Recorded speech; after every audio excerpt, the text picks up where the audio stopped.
Assalamualaikum warahmatullahi wabarakatuh. Alhamdulillah. Alhamdulillahi rabbil alamin. Segala puji bagi Allah, Tuhan semesta alam, pencipta langit dan bumi, yang telah mewahyukan kitab Taurat kepada Nabiullah Musa alaihi salam, yang mana Taurat ini adalah petunjuk bagi Bani Israel.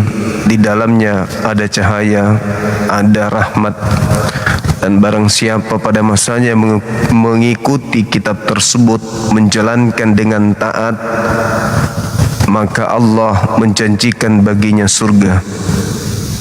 Namun barang siapa yang meninggalkan hukum Taurat di kalangan Bani Israel, maka Allah akan memasukkannya ke dalam neraka jahanam dengan diawali kutukan demi kutukan yang terjadi dalam hidupnya di bumi. Salam serta taslim tercurahkan senantiasa kepada baginda Rasulullah Muhammad sallallahu alaihi wasallam.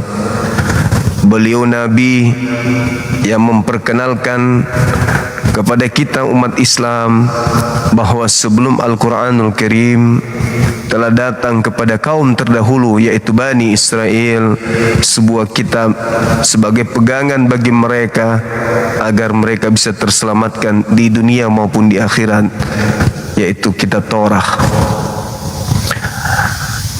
Sahabat fillah dimanapun anda berada, alhamdulillah hari ini, siang ini, kembali kita mengajak teman-teman kita non-muslim untuk membahas tema ini, yaitu kitab Spanyol, separuh nyolong. Lalu mereka menyebut kitab tersebut adalah Taurat. Yang menjadi permasalahan di sini adalah sebenarnya kitab Taurat itu apa ada hubungannya? Apa ada kaitannya? Apa ada fungsinya secara langsung mutlak kepada orang-orang asing di luar Bani Israel? Apakah kitab Taurat itu diwahyukan untuk orang-orang asing? Apakah ketetapan Tuhan yang ada di dalam kitabnya Nabi Musa ini juga berlaku kepada bangsa asing? Yang bisa menjawabnya adalah saudara kita Kristen, karena mereka yang menggunakan terjemahan kitab tersebut. Mereka lah yang punya kewajiban untuk menjelaskan itu. Halo, selamat siang. Tes. Iya. Masuk bang, masuk. Salam kenal dari Salam Katolik, kenal. Protestan Dari atau Protestan, GTJ. Baik. Jawa. Siap. Panggilannya siapa nih bang? Kuku. Oh, saudara saya Kuku. Perkenalkan, saya Bang Suma. Yap. Salah satu penggiat apologet dari API. Ya, ini ada tema bang terkait dengan kitab Taurat yang ada di agama Kristen, yang saya sendiri tidak menemukan adanya benang merah antara kitab ini dengan agama Kristen. Ya, begitu juga dengan agama-agama termasuk Islam. Tapi satu-satunya agama di luar umat Musa, Nabi Musa, yang menggunakan terjemahan kitab ini sebagai pegangan agama itu Kristen, Katolik, Protestan, dan sekte yang lain. Bolehkah kiranya saudara ini menjelaskan ke kita data atau apa gitu di dalam kitab Perjanjian Lama bahwa memang kitab ini diwahyukan untuk bangsa asing? Kalau kami menemukan di dalam Al-Quranul Karim surah Al-A'raf ayat 145, di situ Allah Subhanahu wa taala menjelaskan kepada nabi kami bahwa Taurat ini diwahyukan oleh Allah kepada Nabi Musa, dan Allah meminta Nabi Musa untuk berpegang teguh kepada kitab Taurat, begitu juga umatnya. Jadi umat Nabi Musa diminta untuk berpegang teguh kepada hukum Taurat ini. Nah, Ya. itu dalam Al-Quran. Silakan, mungkin dari saudara bisa menjelaskan. Silakan. Hukum atau kitab Taurat atau kitab Tanak yang disebut juga Bang Zuma itu memang bukan untuk dunia, bukan untuk penduduk dunia, memang untuk apa itu? Untuk bangsa-bangsa Israel. Nah, karena bangsa Israel yang begitu yang sebagai apa itu contoh, kalau kita membaca saja boleh-boleh saja kan Bang, gitu. Tetapi apa yang baik di dalam kitab Taurat kita amalkan atau kita lakukan, itu kan boleh-boleh saja. Tetapi kalau janji-janjinya memang itu untuk umat Israel, tetapi sesuatu kitab yang baik kita ambil, yang bukan porsi kita tidak ambil. Nah, itu yang kita lakukan sebagai umat Kristen. Iya, baik. Kalau Torah ini tak ada kaitannya dengan bangsa asing, Yap. ya memang nggak ada kaitannya sih kalau Nggak kita ada. lihat di dalam Torah ya. Nah, yang jadi permasalahan adalah ketika Paulus menuliskan sebuah konsep bahwa Kristus mati di atas tiang salib untuk menebus Taurat, sehingga saudara-saudara kami Kristen ketika kami bertanya kenapa tidak bersunat, hukum yang ada di Taurat sudah digenapi, sudah ditebus dengan matinya Yesus di atas tiang salib. Kenapa makan babi? Karena pengharaman babi itu sudah ditebus di atas tiang salib. Nah, menariknya di sini adalah ketika Paulus mendikte atau mendogma pengikutnya dengan mengatakan Yesus mati di atas tiang salib menebus pengikutnya dari kutuk hukum Taurat dengan jalan menjadi kutuk karena pengikutnya. Nah, izinkan saya untuk mengetahui ada hal apa kenapa Yesus ini harus mati dengan kutuk, dengan jalan kutuk, oleh karena ingin melepaskan saudara-saudara kami Kristen dari kutuk hukum Taurat. Sejak kapan hukum Taurat ini berlaku untuk orang-orang Kristen sampai Yesus harus mati di atas salib untuk nebus kutuk tersebut? Apakah memang ada kaitannya? Tadi kita sudah mengatakan tidak ada. Sekarang untuk apa Yesus menebus Kristen dari kutuk hukum Taurat kalau memang nggak ada hubungannya? Silakan Bang. Nah, gini Bang, kembali ke awal tadi, seperti hukum apa? Kitab Torah atau Tanak yang kita baca. Kita baca Alkitab pun ini terutama untuk saya dan kebanyakan umat GITJ, Gereja Injili Tanah Jawa. Apa yang baik kita pakai, apa yang kurang berkenan atau kurang cocok buat kita tidak pakai, gitu Bang. Jadi pertanyaannya ketika kenapa harus menjadi kutub? Kita itu hanya anggap ya sebagai cerita, gitu loh Bang, sebagai hikmah gimana kita cara memandang hidup dan bagaimana kita cara untuk bersosialisasi atau menyatakan diri kita kepada masyarakat dan kita berbuat baik dengan cara itu. Amin. Oke, jadi nggak ada hubungannya sama sekali. Pada di situ kan tertulis Kristus telah menebus kita. Kita di sini adalah pengikut Paulus. Menebus kita dari kutuk hukum Taurat dengan jalan menjadi kutuk karena kita. Jadi seakan-akan itu Yesus mati supaya saudara-saudara kami Kristen tidak terikat oleh Taurat lagi. Nah, yang jadi permasalahan, sejak kapan orang Kristen ini terikat Taurat. Misalnya gini, jangan kau makan babi sebab itu haram bagimu. Memang perintah ini sejak kapan diadakan untuk saudara kami Kristen? Saudara Kristen mau makan babi bebas-bebas saja, kan tidak pernah ada perintah Tuhan kepada mereka jangan makan babi. Larangan makan babi itu kan hanya untuk Bani Israel. Tidak ada larangan makan babi untuk saudara kami Kristen. Jadi kalau saudara kami Kristen mau makan babi, mau apapun dengan babi, ya sah-sah saja. Karena Tuhan tidak pernah melarang mereka. Dalam arti kata, tidak ada hukum Tuhan yang diberikan kepada orang-orang Kristen dalam hal ini. Kalau Bani Israel, mereka menyebutnya Tanak. Itu hukum Tuhan kepada mereka. Tanak. Umat Islam disebutlah Al-Quran. Itu diberikan kepada umat Islam. Nah, Tuhan tidak pernah memberikan satu pedoman khusus untuk orang-orang asing selain dari dua keturunan ini. Bangsa yang dihasilkan dari bangsa Ismail dan juga dari Ishak. Dua kakak beradik inilah yang kemudian diberikan hukum. Sedangkan Kristen ini, Tuhan tidak pernah memberikan hukum apapun kepada mereka.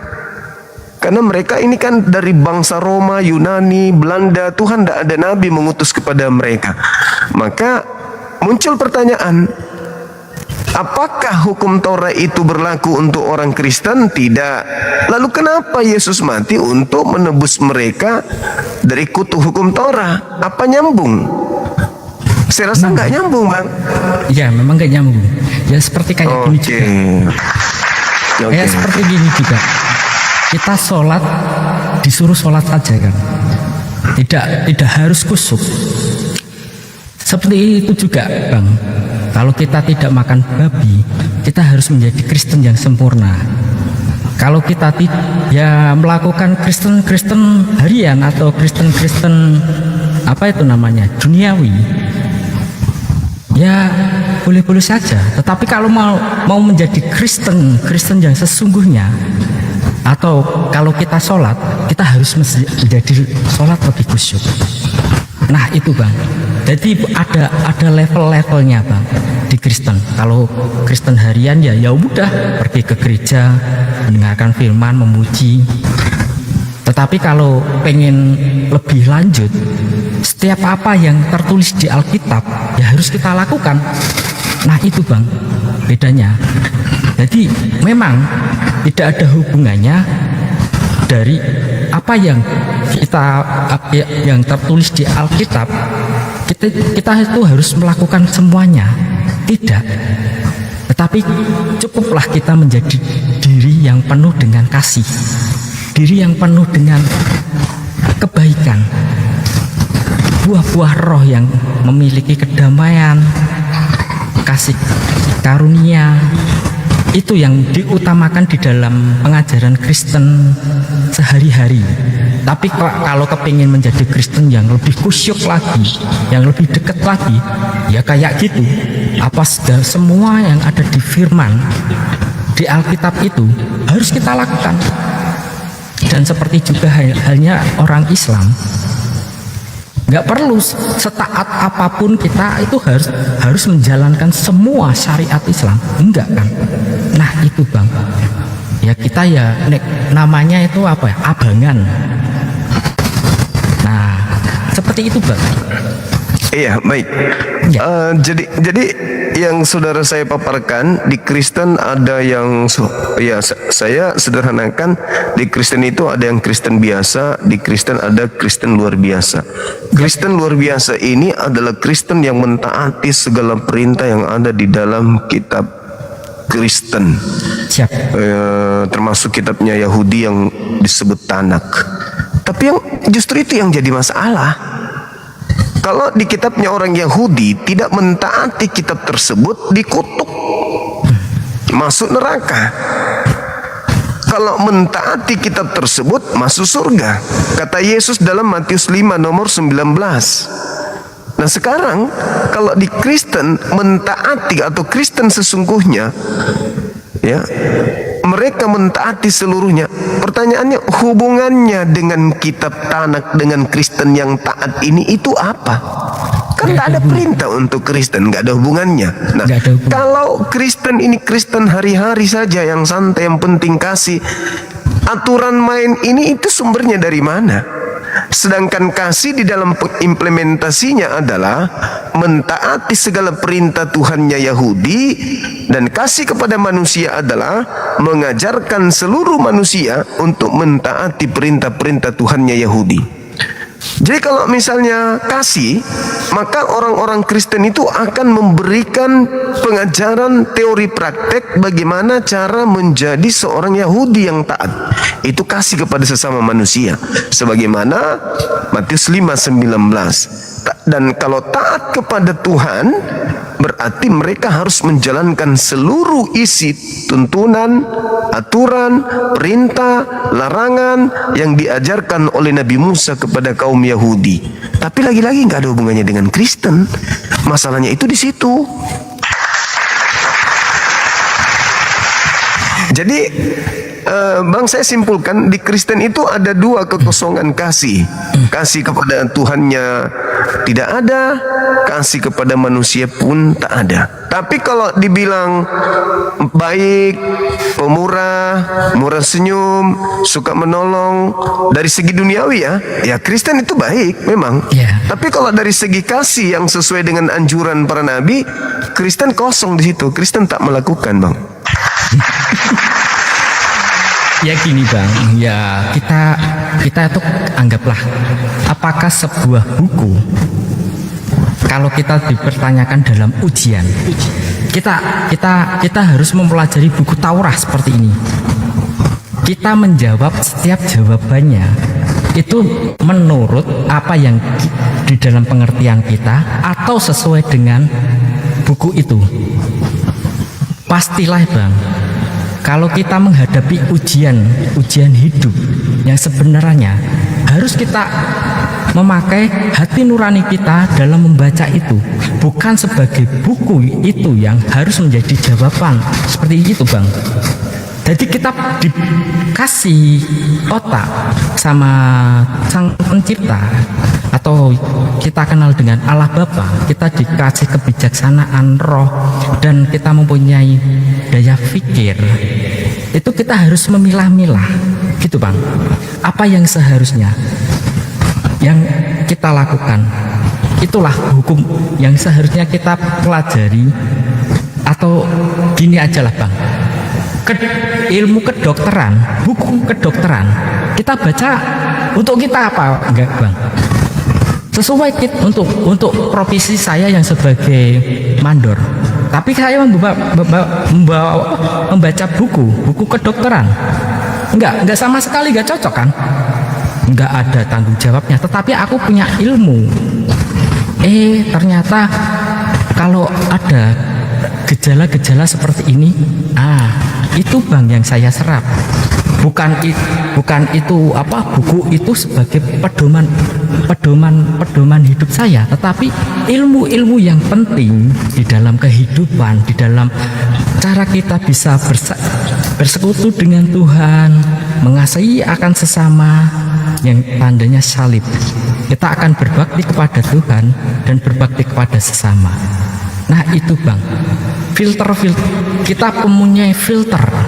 Gimana cara kita mengasihi, gimana kita cara untuk sukses di dalam dunia. Kita baca di Mazmur, di dalam Galatia, itu banyak. Kita merasakan ilmu syukur di kitab Ayub banyak. Nah itu Bang, semua walaupun kita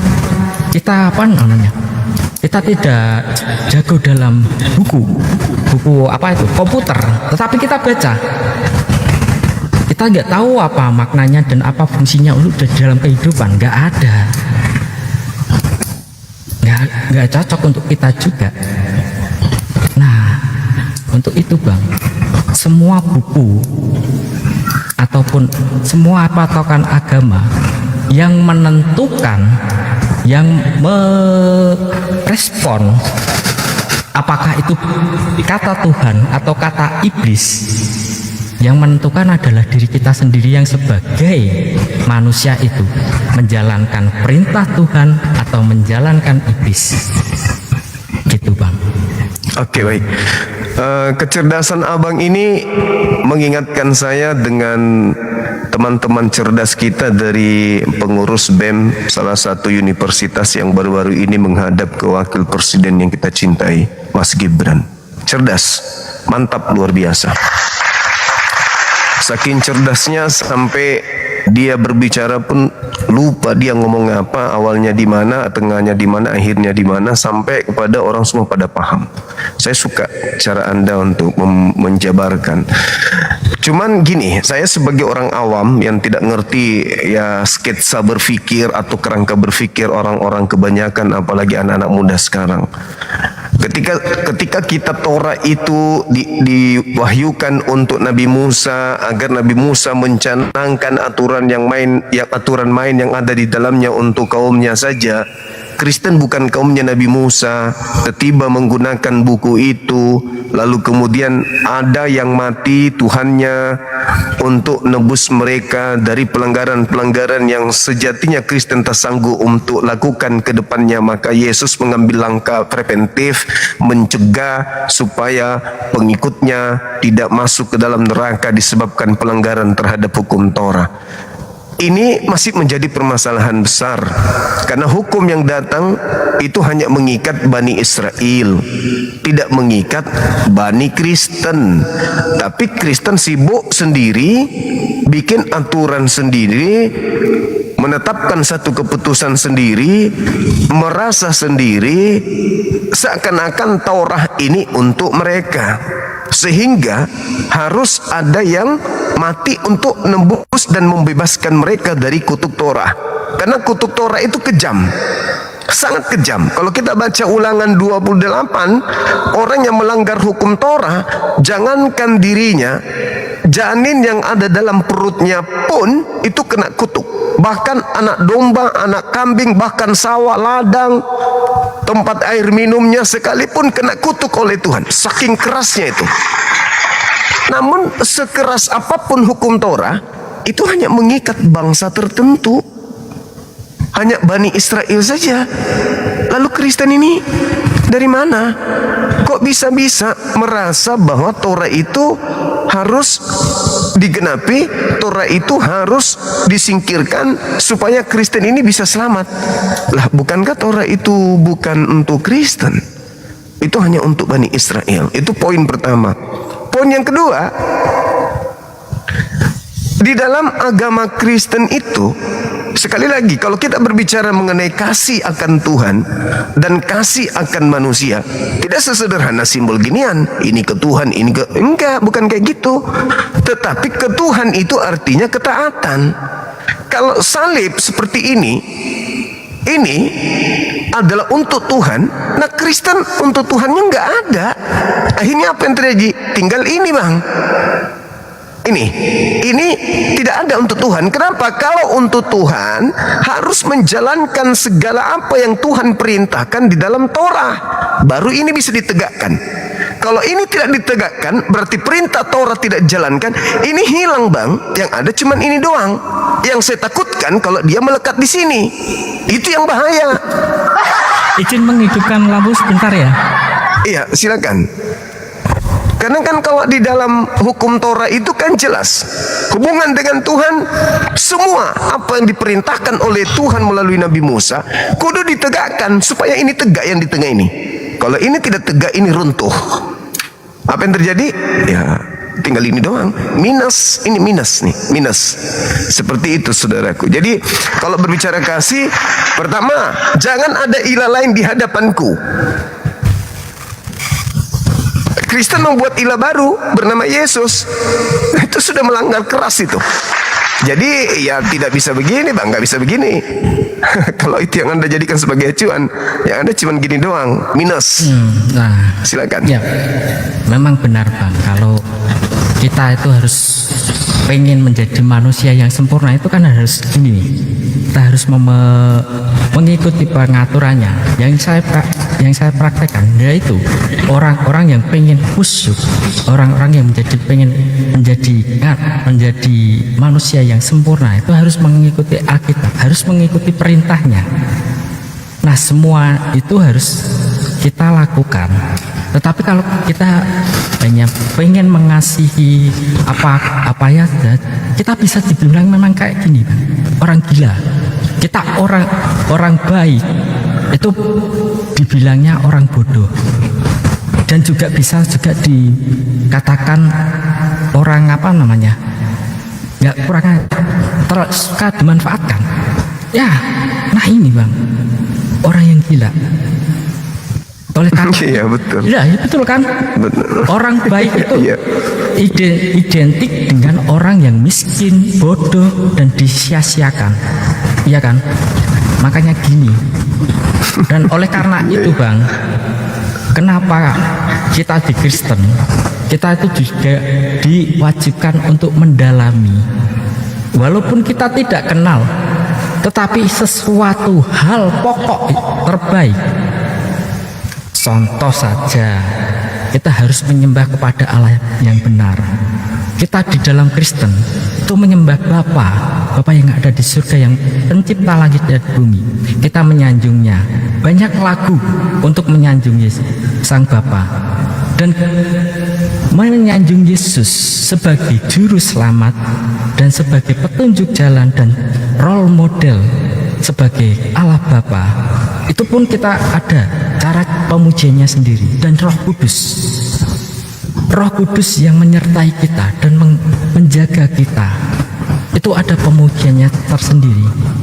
Contoh lagu, Roh Kudus hadir di sini, mengalir di bait suci. Itu contoh lagu untuk Yesus. Yesus Tuhanku, besar kuasanya. Untuk Allah sendiri, karena kita apa? Menganggap memang kita menamakan Allah Bapa, Yesus dan Roh Kudus sebagai Tuhan. Kita diperkenalkan itu dari orang tua kami sebagai Tuhan. Contoh saja, kalau saja persamaan kata paman dan tulang, kalau kita diperkenalkan orang Mas Zuma sebagai tulang kita, aku sebagai sebawa orang Jawa, ya salah, itu bukan tulang, itu namanya lek atau paman. Enggak, itu namanya tulang Zuma. Nah, nanti kita akan bertengkar di situ. Tetapi kita diperkenalkan oleh nenek buyut kita, Allah Bapa, Yesus dan Roh Kudus itu adalah sebagai Tuhan, dengan apa yang namanya sebagai yang menguasai atau pemimpin atau juga penjaga. Nah ini, makanya kita bilangnya Tuhan, walaupun itu dikenal salah oleh semua orang, tetapi kita diperkenalkan sebagai Tuhan di dalam kehidupan kami. Ya kayak kita diperkenalkan tulang Zuma atau paman Zuma. Kita sebagai daerah lain itu bukan tulang itu ya yang keras putih itu tulang itu. Tetapi nenek moyang kita memperkenalkan itu sebagai Tuhan dalam. Ya, di mana salahnya kalau kita diperkenalkan itu, gitu Bang. Jadi setiap apa yang kita lakukan juga harus juga melakukan hukum Taurat untuk menjadi supaya kita plus manusia plus. Kita juga harus berbakti dan mengikuti apa aturannya, walaupun itu tertulis bukan untuk kita. Contoh saja, kita membaca buku kedokteran, itu bukan untuk kita, itu bukan untuk umum, tapi kita membacanya. Oh ternyata gejala kayak kepala pusing, leher tegang, obatnya ini. Nah seperti itu. Padahal itu buku untuk bukan untuk kita. Tetapi kalau isinya ternyata di realitanya bermanfaat buat kita, kita oke, kita laksanakan. Kalau buku itu kita pelajari tetapi kita mengatakan apa itu namanya, ini kok kita terapkan di kehidupan kita kok malah membawa kesengsaraan atau tidak bermanfaat sama sekali, ya kita anggap aja itu angin lalu, Bang, sebagai tambah-tambahan kita pengetahuan gitu aja, Bang. Walaupun Torah itu bukan untuk kita, tetapi kalau itu bermanfaat bagi kita tulis kita copot-copot yang bermanfaat buat kita, so what? Amin. Oke, Abang, jadi kembali lagi kepada yang tadi saya sederhanakan. Jadi hablum minallah hablum minan nas, hubungan kepada Allah, hubungan kepada manusia. Anda menjabarkan seperti ini. Di Kristen hubungan kepada Allah itu sudah tak ada. Kenapa? Tuhan di atas, ke atas lagi Kristen itu, tapi dia ke bumi juga gini. Jadinya dia begini nih. Nah, kalau dia dipasang di sini jadinya gila, stres, sinting, gila miring, kan gitu. Karena Tuhannya sudah turun ke bumi, bahkan sampai ke alam kubur. Jadi dia tidak ke atas lagi, dia begini nih. Habis itu gini. Apa pembuktiannya? Anda menjelaskan sendiri barusan. Anda bukan mahasiswa kedokteran, bukan lulusan kedokteran, lalu baca buku kedokteran. Masalahnya bukan cuma baca doang di Kristen itu, tetapi buka praktek. Kalau itu enggak. Oh iya dong. Pendeta, pastor buka praktek di rumah-rumah ibadah mereka membahas tentang kitab Torah. Padahal mereka bukan Bani Israel. Bahkan kocaknya lagi, mereka pungut perpuluhan juga. Bukti bahwa mereka ini adalah dokter palsu, hanya dengan modal terjemahan buku-buku kedokteran, buka praktek, pasiennya pada gila semua tuh. Yang datang berobat kepada dokter palsu, dokter gabungan, meskipun pakai buku, apalagi buku cuman fotokopian, terjemahan yang gak jelas, cuman mengatasnamakan ini buku diagnosa segala macam penyakit. Yang datang manusia gini semua, Bang. Manusia yang tidak lagi ke Tuhan, karena Tuhannya sudah ke bumi, gini semua tuh. Jadinya dia datang kepada dokter-dokter gadungan yang mempraktekkan di gereja-gereja, mengajarkan ini loh yang disebut kasih, ini loh yang disebut selamat, ini loh. Akhirnya apa? Orang kena penyakit muntaber dikasih Kalpanax.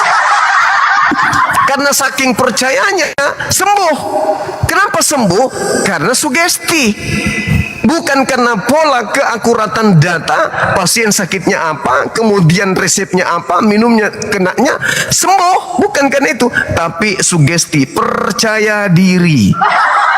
Nah, inilah yang terjadi. Ketika Anda mengatakan buku itu bukan untuk kami, bukan untuk saya, buku kedokteran itu hanya untuk dokter, mereka untuk dipakai sesuai dengan kedisiplinan daripada ilmu mereka, basic mereka, backgroundnya mereka. Pasien waras pasti datang kepada dokter yang ahli, yang asli, yang punya legalitas standing. Sementara pasien gila ya pergi ke dokter gadungan. Karena mentang-mentang baca buku kedokteran, buka praktik dia. Saudara-saudara, tidak ada keselamatan. Keselamatan gimana? Di dalam Torah dikatakan, di dalam kitab Mazmur. Loh, yang punya bukan ente, yang punya itu adalah Bani Israel. Ente buka praktek hanya untuk pungut uang berobat dari pasien. Pasiennya bukan sembuh. Pasiennya ntar kebakar semua di neraka dibuatnya. Inilah yang terjadi, inilah pola yang terjadi. Al-Quran mengatakan bahwa fi qulubihim marad fazadahumullahu marad walahum azabun azim bima kanu yaksibun. Itu jelas tuh tertera di dalam Al-Quranul Karim.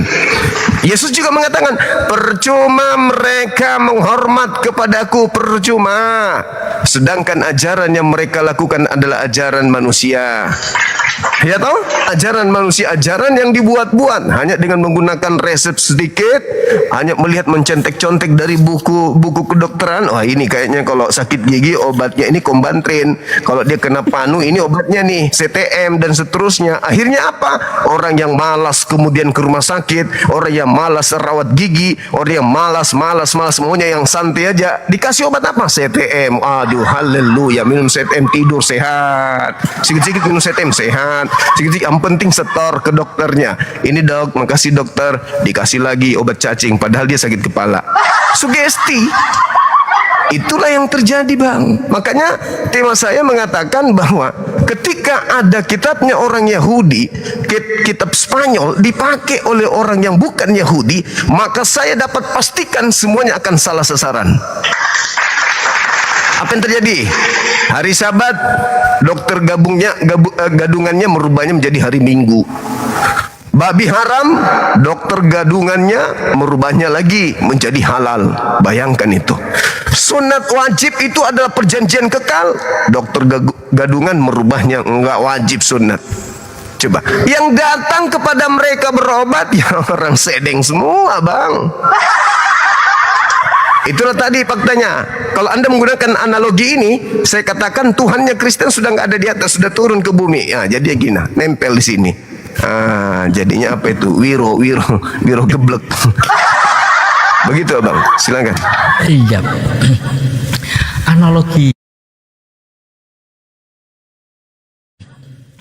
Analogi kedokteran ini gini, Bang. Memang setiap dokter itu harus mempunyai kualitas dan surat kalau ijazah. memang enggak lah, surat konservatif itu loh, Bang. Nah, ini, Bang, kita itu manusia di bumi ini ketemu banyak sekali dokter atau penghambaan atau pendeta ataupun kiai itu semuanya pun juga aji mumpung atau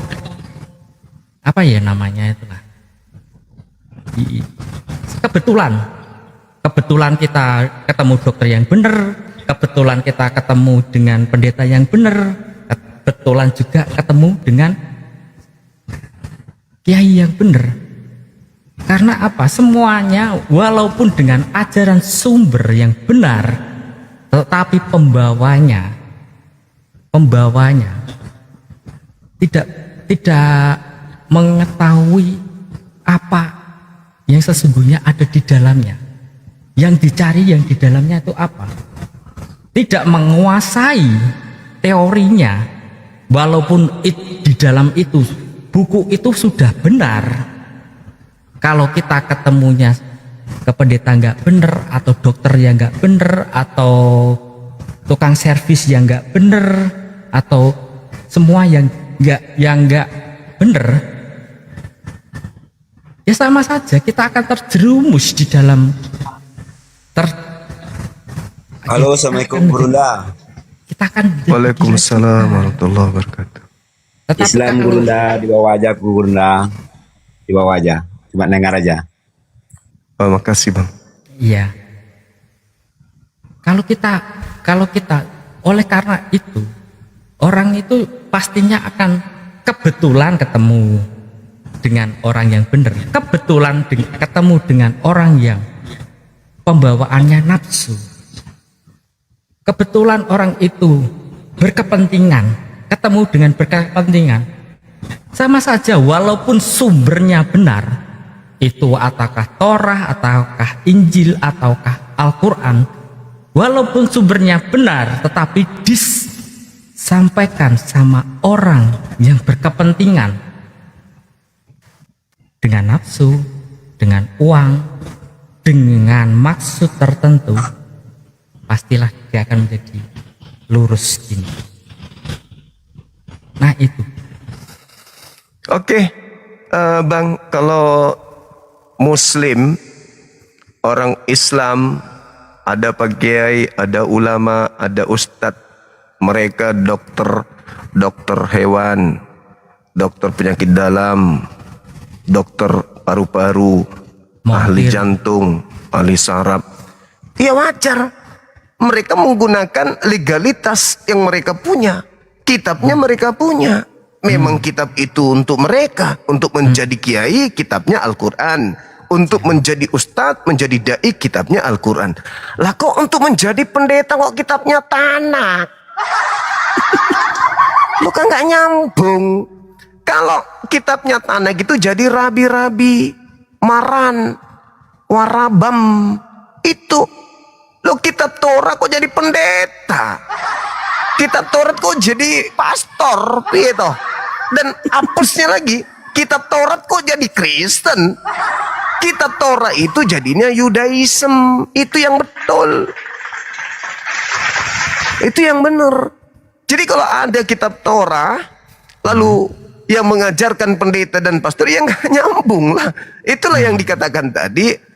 Mereka ini adalah dokter-dokter gadungan. Dokter gadungan. Kalau pendeta asli, pastor asli. Tapi merujuk kitabnya, ya gadungan dia kalau dikatakan mereka adalah guru, mereka adalah gembala, gadungan. Sebab Torah itu harus diajarkan oleh rabi, rabam. Bukan diajarkan oleh pendeta atau pastor. Nggak nyambung jadinya. Gitu abangku. Saya kira cukup atau masih ada? Oke, sip.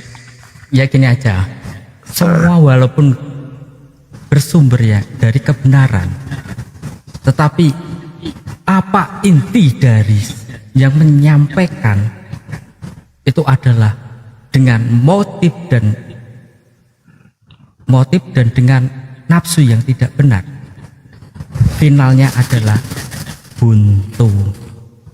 Amin. Itu aja. Iya, betul itu.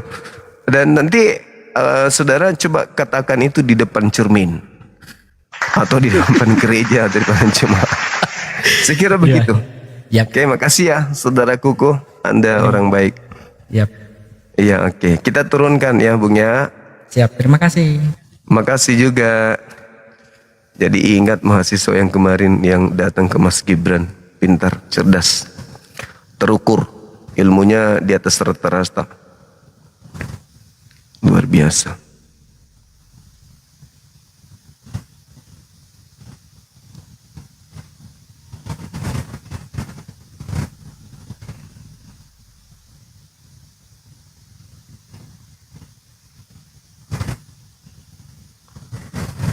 Oke, silakan saudara non-muslim ajukan permintaan lagi, tapi mohon supaya jangan lagi lulusan universitas yang sama ya. Bulet. Bingung saya orang awam nggak ngerti bahasa-bahasa tinggi. Halo, selamat siang.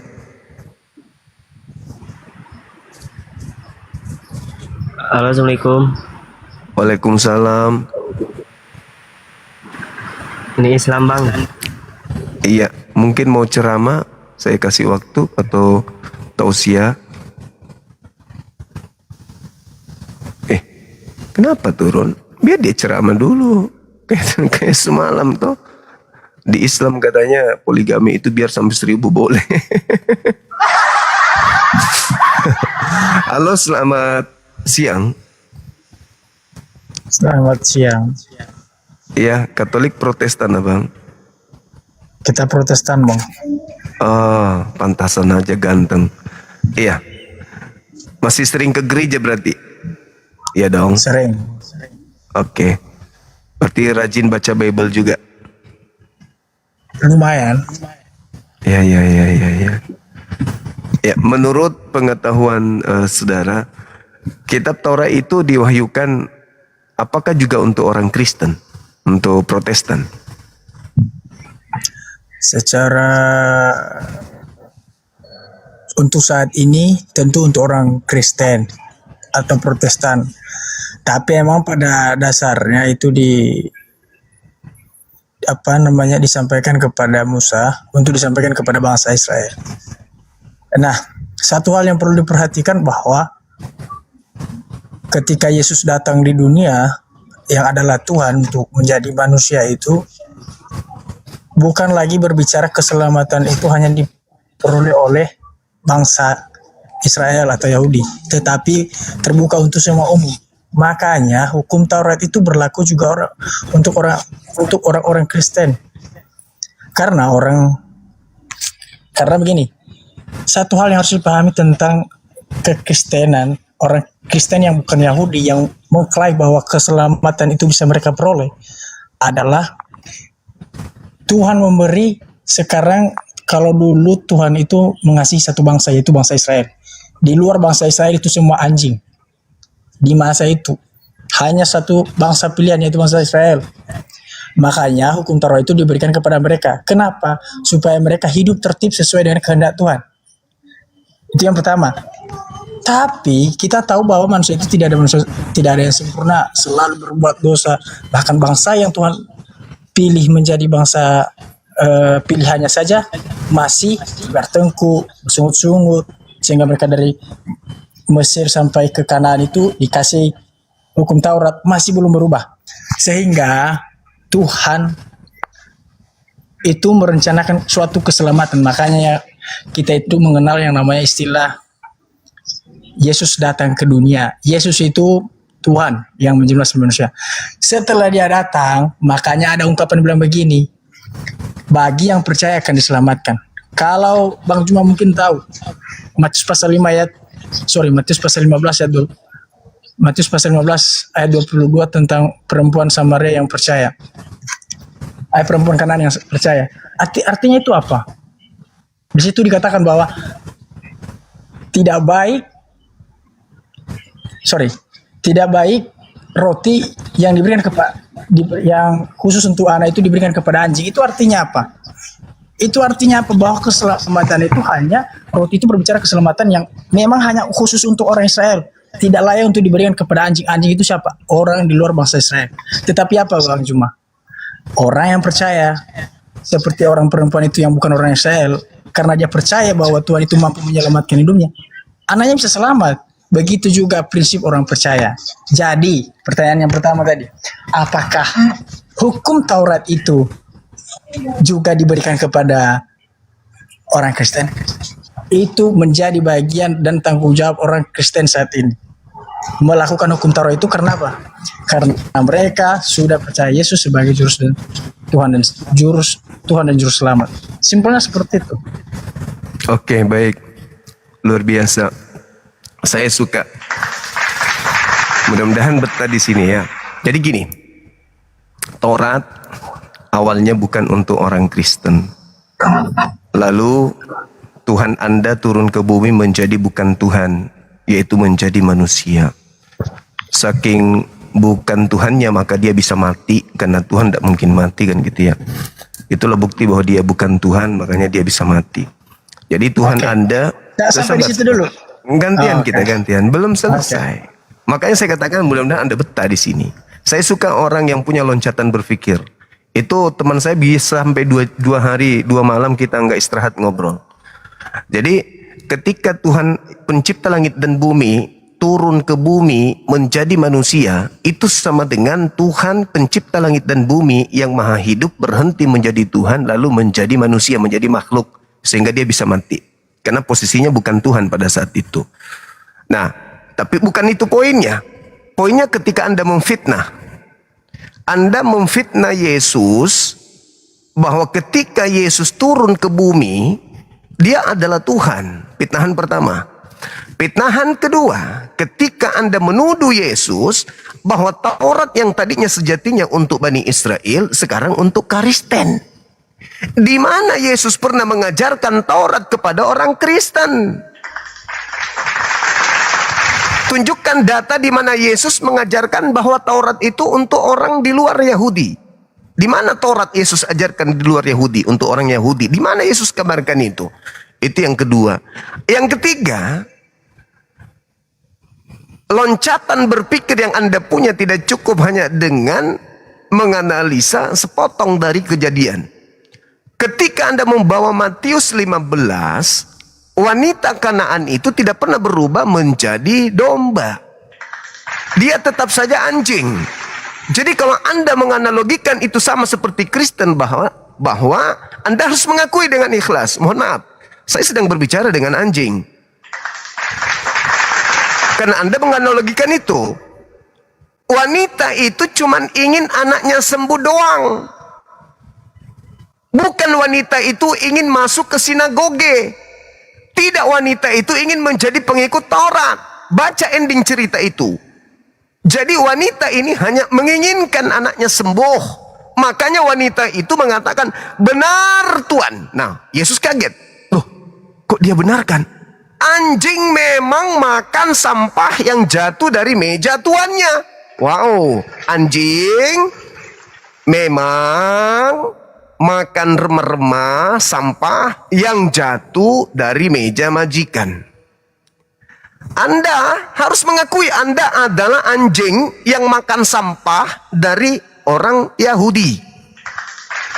Supaya Anda bisa sembuh. Misalnya Anda sakit lumpuh, sembuh Anda tuh. Tapi Anda tidak akan pernah berubah menjadi domba.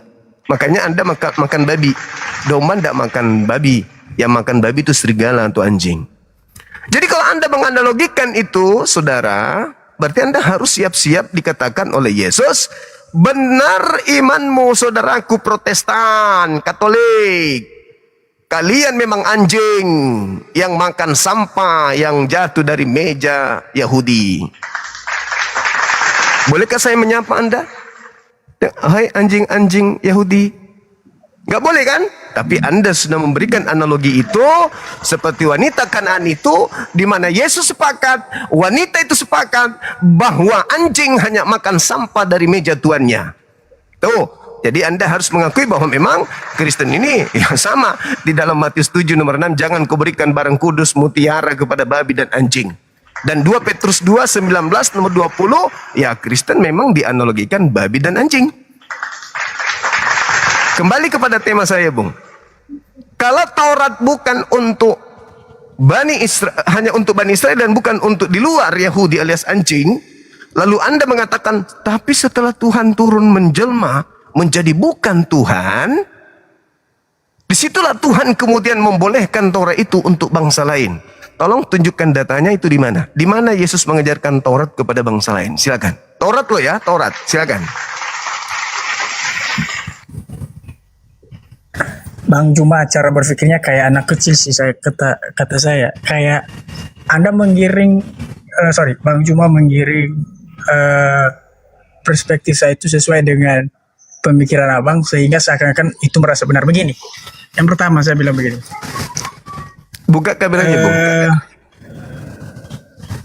Yesus itu adalah Tuhan.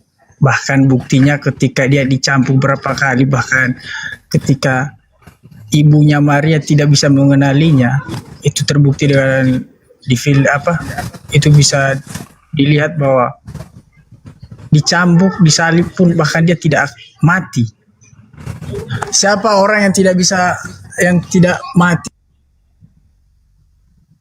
Buka kameranya, Bung. Diminta oleh moderator dan netizen untuk buka kamera kita diskusinya. Silakan.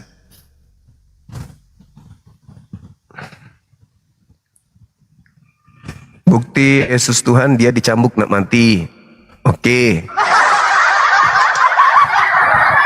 Tapi minum anggur asam hitungan detik mati. Silakan buka kameranya.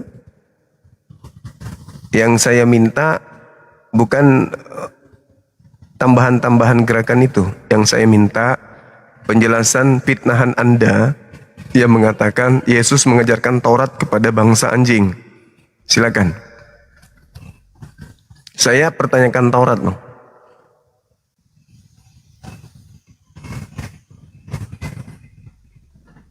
Wih, lunas. Halo saudara Osi. Osi, buka kameranya. Bang, pingsan dia bang. Abang bisa tanggung jawab kalau orang pingsan di Komal ini? Nggak pingsan dia. Dia pikir dia tidak bermute. Mic-nya nggak kebuka. Dia ngomong sendiri dia. Halo. Maksudnya perlu di Sorry. Iya, kameranya dibuka, Bung.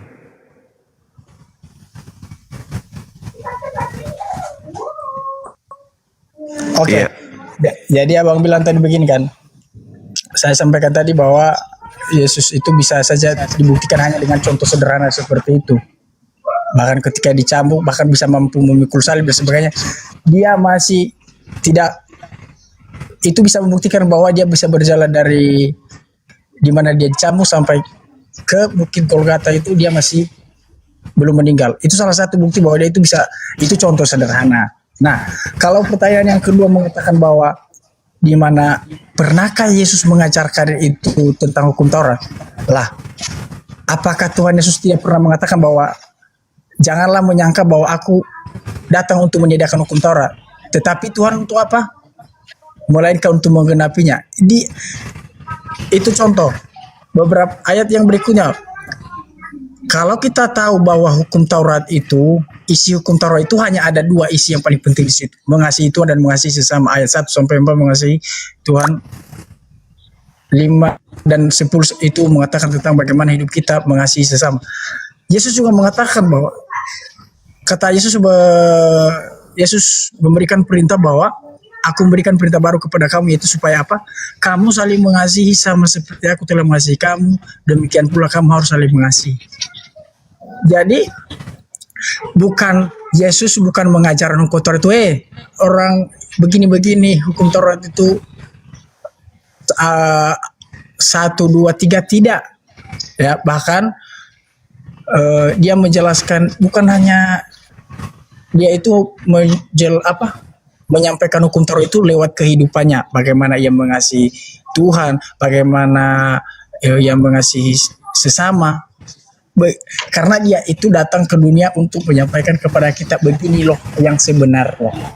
Jadi jangan berkata bahwa dia tidak pernah menyampaikan hukum Taurat. Kalau kita sudah tahu bahwa hukum Taurat itu apa isinya, apa aja yang sebenarnya, maka otomatis kita mengetahui bahwa ia mengajarkan hukum Taurat itu lewat apa yang dia sampaikan. Begitu Bang Juma. Oke, baik. Oke, yang ketiga. Ya. Tunggu. Ditanggapi dulu. Oh. Biar nggak terlalu panjang. Saya juga nggak panjang-panjang. Jadi yang saya minta pertanggungjawaban Yesus mengajarkan Torah kepada bangsa lain. Anda malah mempersempit jalan untuk Kristen lolos di situ dengan jabaran Anda barusan. Kalau Yesus Anda katakan, jangan kau menyangka aku datang meniadakan hukum Taurat. Aku datang menggenapi. Artinya Yesus tidak pernah merubah Torah itu. Torah salah satunya adalah, salah satu hukum Torah itu adalah ketetapan hukum-hukum harus kau jalankan dengan setia. Itu kita lihat dalam ulangan 5, nomor 1, ulangan 4, nomor 1, nomor 2, nomor 3, ulangan 6, nomor 1 dan seterusnya. Ulangan 33 harus dengan setia menjalankan setiap apa yang Tuhannya Musa ajarkan kepada Bani Israel. Berarti Kristen nggak boleh ada di bumi ini. Kalau Taurat itu dijalankan, maka nggak ada Kristen, nggak ada ilah bernama Yesus, nggak ada ibadah hari Minggu, nggak ada tiap bersunat, nggak ada Kristen. Kalau Torah itu ditegakkan, Kristen gulung tikar. Karena ajaran Kristen adalah ajaran yang bertolak belakang dengan Torah ini. Tapi bukan itu poinnya. Yang saya katakan, ketika Yesus berbicara, jangan kau menyangka aku datang untuk meniadakan, tapi aku datang untuk menggenapi. Itu ucapan Yesus untuk kaumnya Bani Israel. Bukan ajarannya untuk bangsa lain. Untuk bangsa Israel itu. Itu bukan ucapan untuk bangsa lain. Yang saya pertanyakan adalah, di mana Yesus mengajarkan Taurat untuk bangsa asing, untuk orang-orang Kristen, untuk orang Roma Yunani, untuk orang Antioquia, karena mereka lah orang Kristen yang mula-mula. Ada nggak Yesus mengajarkan Taurat kepada mereka? Yesus hanya menekankan Taurat itu kepada muridnya Bani Israel saja. Sedangkan fitnahan Anda tadi, Torah itu hanya untuk Bani Israel, tetapi Tuhan turun ke bumi menjadi bukan Tuhan untuk membuktikan bahwa Torah itu untuk orang Kristen juga. Itu fitnah. Data nggak ada sama sekali.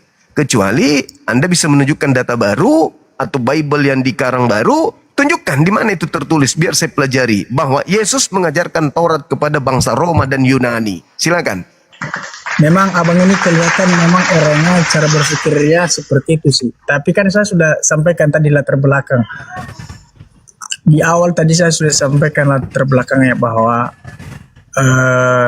kita harus tahu sebenarnya latar belakangnya. Bahwa Tuhan memilih bangsa tu bangsa di awal-awal. Siapa dia? Bangsa Israel. Jangan dulu bilang Kristen, Islam, apalagi jauh. Ya, saya bilang hanya satu orang Yahudi, orang Israel. Khususnya lebih jelasnya itu keturunan Abraham. Jangan dulu katakan Islam segala macam. Nah, oke. Besarlah orang Yahudi itu. Sehingga disebut atau bangsa Israel keturunan Yakub. Itu bangsa pilihan Tuhan. Oke. Karena mereka ini bangsa pilihan Tuhan, bagaimana mereka ini sesuai dengan predikat bangsa pilihan, maka ada aturan-aturan yang harus mereka lakukan. Ya enggak? Betul. Itu sudah pasti. Nah,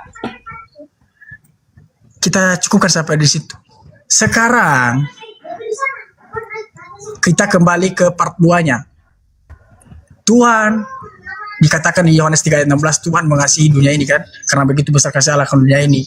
Kalau berbicara Tuhan mengasihi, ini secara sederhana loh ya, mengatakan begini, karena begitu besar kasih Allah ke dunia ini, ia mengasihi, karena begitu besar kasih Allah ke dunia ini, sehingga ia mengaruniakan anaknya yang tunggal. Oke. Tuhan mengasihi dunia ini. Ini berbicara mengasihi dunia ini bukan hanya Yahudi lagi, bukan hanya Kristen sekalipun. Kayak dulu waktu itu nggak ada Kristen kan. Semualah apa yang ada di dunia ini, siapapun waktu itu dia datang menyelamatkan manusia. Bagaimana cara menyelamatkan manusia? Bagaimana? Coba supaya kita lebih spesifik ya. Karena harus tahu latar belakangnya. Karena kalau nggak tahu ya begini cara pemikirannya. Kembali lagi kayak orang konyol. Ya. Saya pelan-pelan deh. Bagaimana solusi menyelamatkan manusia? Kita Kalau berbicara Tuhan mengenai adalah- Taurat, di mana Iya, Yesus mengajarkan ini Taurat ke berbicara bangsa lain. Yesus mengajarkan menyelamatkan manusia itu dengan cara apa? Baca Matius 19, 16 dan seterusnya. Cara masuk surga menurut Yesus menjalankan seluruh hukum Taurat. Baca Matius 5 nomor 19. Lakukan segala perintah yang ada dalam hukum Taurat dan ajarkan itu kepada orang lain, maka engkau Nah. akan menempati tempat tertinggi dalam surga. Nah itu sudah Itu tahu. caranya. Itu contohnya. Iya betul. Nah, Terus sekarang permasalahannya adalah di mana Taurat itu untuk orang Kristen? abang tahu nggak arti orang Kristen? Nggak tahu kan? Tahu pengikut Kristus yang datang kepada Paulus. Nah kan? Ini kan plesetan. Sebenarnya abang nggak boleh Loh, kok- menambah itu. Kok jadi plesetan? Kristen Enggak, begini. pengikut Kristus. Kristus Oke, yang itu mana yang pas. Anda ikuti makan babi? Kristus yang mana Anda ikuti ibadah minggu? Kristus yang mana Anda ikuti nyembah Yesus? Nah, Kristus yang mana yang Anda kalau- ikuti tak bersunat? Kristus yang mana itu? Oke, sudah ya. Sekarang abang mau tahu jawabannya satu-satu atau memang sudah tidak bisa doktrin gini? Maksudnya kalau Anda melihat Saya hanya ingin Enggak, tahu saya- di mana abang bilang Yesus tadi kalau mengajarkan saya- Taurat abang- untuk bangsa asing. Itu loh pertanyaan saya. Abang bilang tadi kalau saya ngomong, abang ngomong saya tenang. Kalau saya ngomong, Anda tenang dong. Nggak, Anda harusnya. kan Anda bertanya sama konsisten. saya. Nah, Saya betul. ingin tahu di Gimana? mana Yesus mengajarkan Taurat kepada bangsa asing. Kan satu-satunya harapan Anda untuk bisa menggunakan Taurat kan dari Yesus. Anda lupa ya merampas Taurat itu dibagi-bagikan ke bangsa lain sebagaimana yang dibuatkan Yakub, ya Paulus bukan Yesus. Pauluslah yang merampas Taurat itu lalu dibagi-bagikan ke bangsa asing sesuai dengan nubuatan Kejadian 49 nomor 27. Dia adalah serigala buas, Paulus itu. Tapi kalau Anda menolak itu, oke. Silakan, saya kasih kesempatan. Tolong tunjukkan di mana Yesus mengajarkan Taurat ke bangsa asing. Silakan. ketika dia datang ke dunia sudah pasti itu diajarkan, Bang. Di mana itu tertulis dia mengajarkan Taurat kepada bangsa asing?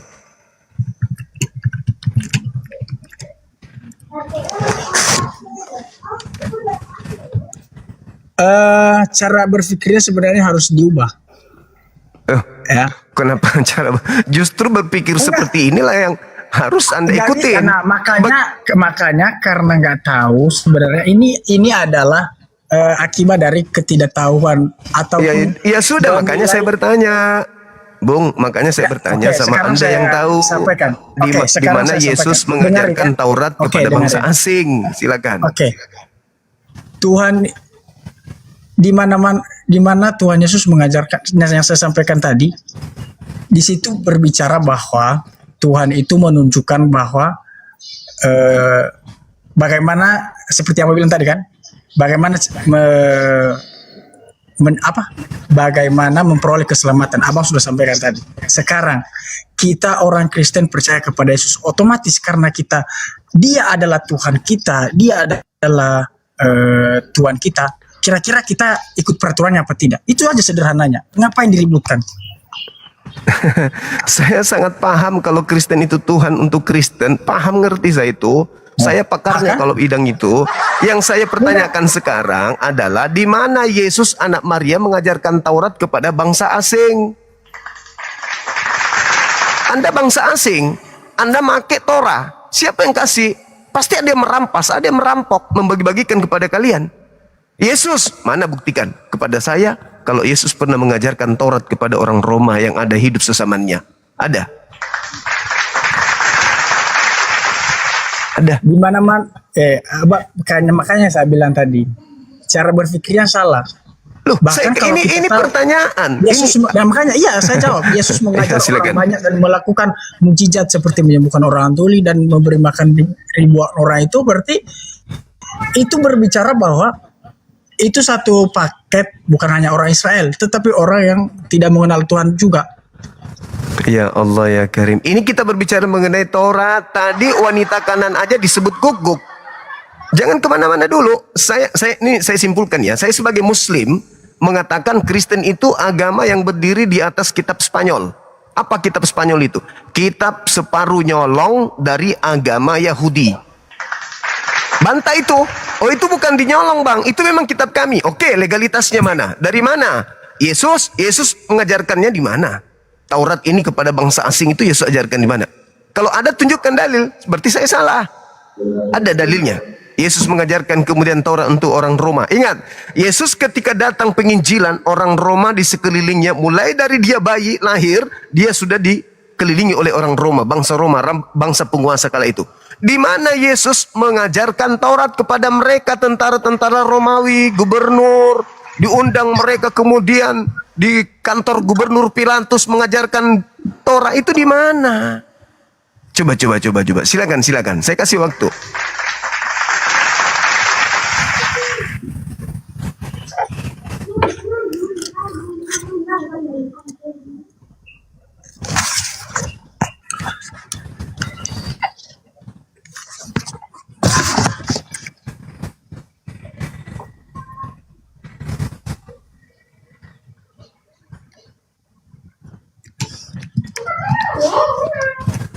Apa lo ngintip-ngintip Afin dulu?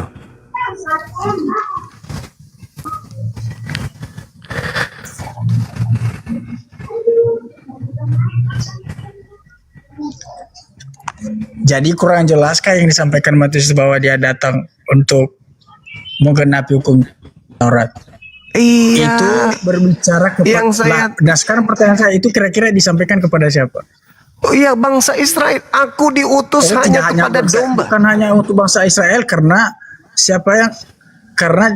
kalau dia menyampaikan itu berarti tidak hanya berbicara bangsa Israel. Kalau kita tahu bahwa ketika Yesus datang di dunia itu bukan hanya orang Yahudi yang ada orang Kanaan, ada orang yang tidak mengenal Tuhan juga. Saya menyebutkan tadi ada orang Roma, bahkan dari bayi di situ orang Roma sudah berkuasa. Saya menjabarkan itu. Tapi di mana Yesus mengajar orang-orang non-Yahudi, orang Romawi, orang Yunani, ngajar Taurat, lalu mereka menenteng Taurat pulang kembali ke Roma? Ada Yesus mengajarkan itu? Bahkan Yesus mengatakan, jangan kau berikan barang kudus kepada babi dan mutiara kepada anjing. Anda paham tidak siapa yang dimaksud babi dan anjing di situ? Anda paham nggak barang kudus itu apa? Anda paham nggak mutiara itu apa? Barang kudus itu adalah Torah dan mutiara itu adalah Injil. Jangan kau berikan kepada anjing dan babi. Loh, kok Anda sekarang di luar Yahudi kok ngaku-ngaku punya Torah? Ini masalah besar yang jemaat gereja nggak paham.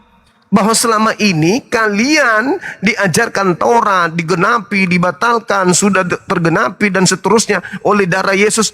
Dari mana pola itu muncul? Emang Yesus pernah mengajarkan Torah kepada bangsa lain? Kalau pernah, ada dalil dong. Kan saya sudah mengatakan bahwasanya di dalam Kejadian 49 nomor 27, Yakub menubuatkan seluruh anaknya 12 anak. Tibalah masa Benyamin, apa kata Yakub? Benyamin, laku keturunanmu nanti seperti serigala, pada pagi hari merampas, pada sore hari membagi-bagikan hasil jarahan. Paulus di dalam Filipi 3 nomor 5, aku adalah orang Yahudi dari keturunan Benyamin. Pauluslah yang membagikan Torah itu kepada bangsa lain, tapi dibatalkan. Makanya ada 13 surat Paulus yang dia tulis untuk menyerang Torah. Contoh di Filipi 3 nomor 8, Paulus mengatakan Torah itu sampah. Galatia 5, Galatia 2, Torah itu tidak ada kebenaran di dalamnya. Jangan pernah berharap ada kebenaran dalam Torah. Tidak ada orang dibenarkan karena menjalankan Torah. Paulus kemudian menjajakan, membagi-bagikan Torah kepada bangsa asing, tetapi bukan untuk ditaati, tapi untuk diinjak-injak. Jadi PL yang ada di dalam kitab saudara itu bukan untuk ditaati, tapi untuk dipijak-pijak, diinjak-injak. Di dalam situ jangan ada ilah lain. Praktek kalian ada ilah Yesus. Di situ kuduskan hari Sabat, kalian merubah menjadi Minggu. Sunat itu kekal, bunuh orang yang tidak bersunat. Kalian semua tidak bersunat, jangan makan babi, kalian pesta babi. Mutiara, barang kudus, jangan diberikan kepada mereka. Diinjak-injak, itulah buktinya. Itu nasihat Yesus.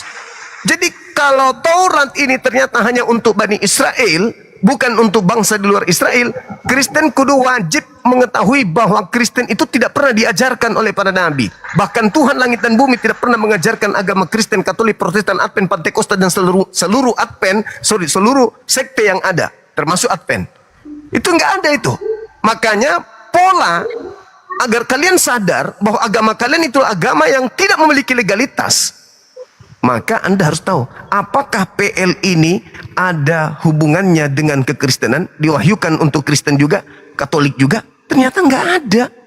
Bahkan sekedar untuk Yesus mengajarkan PL kepada bangsa asing aja kagak. Apatah lagi mengajarkan kepada orang Indonesia. Ini yang harus saudara pahami.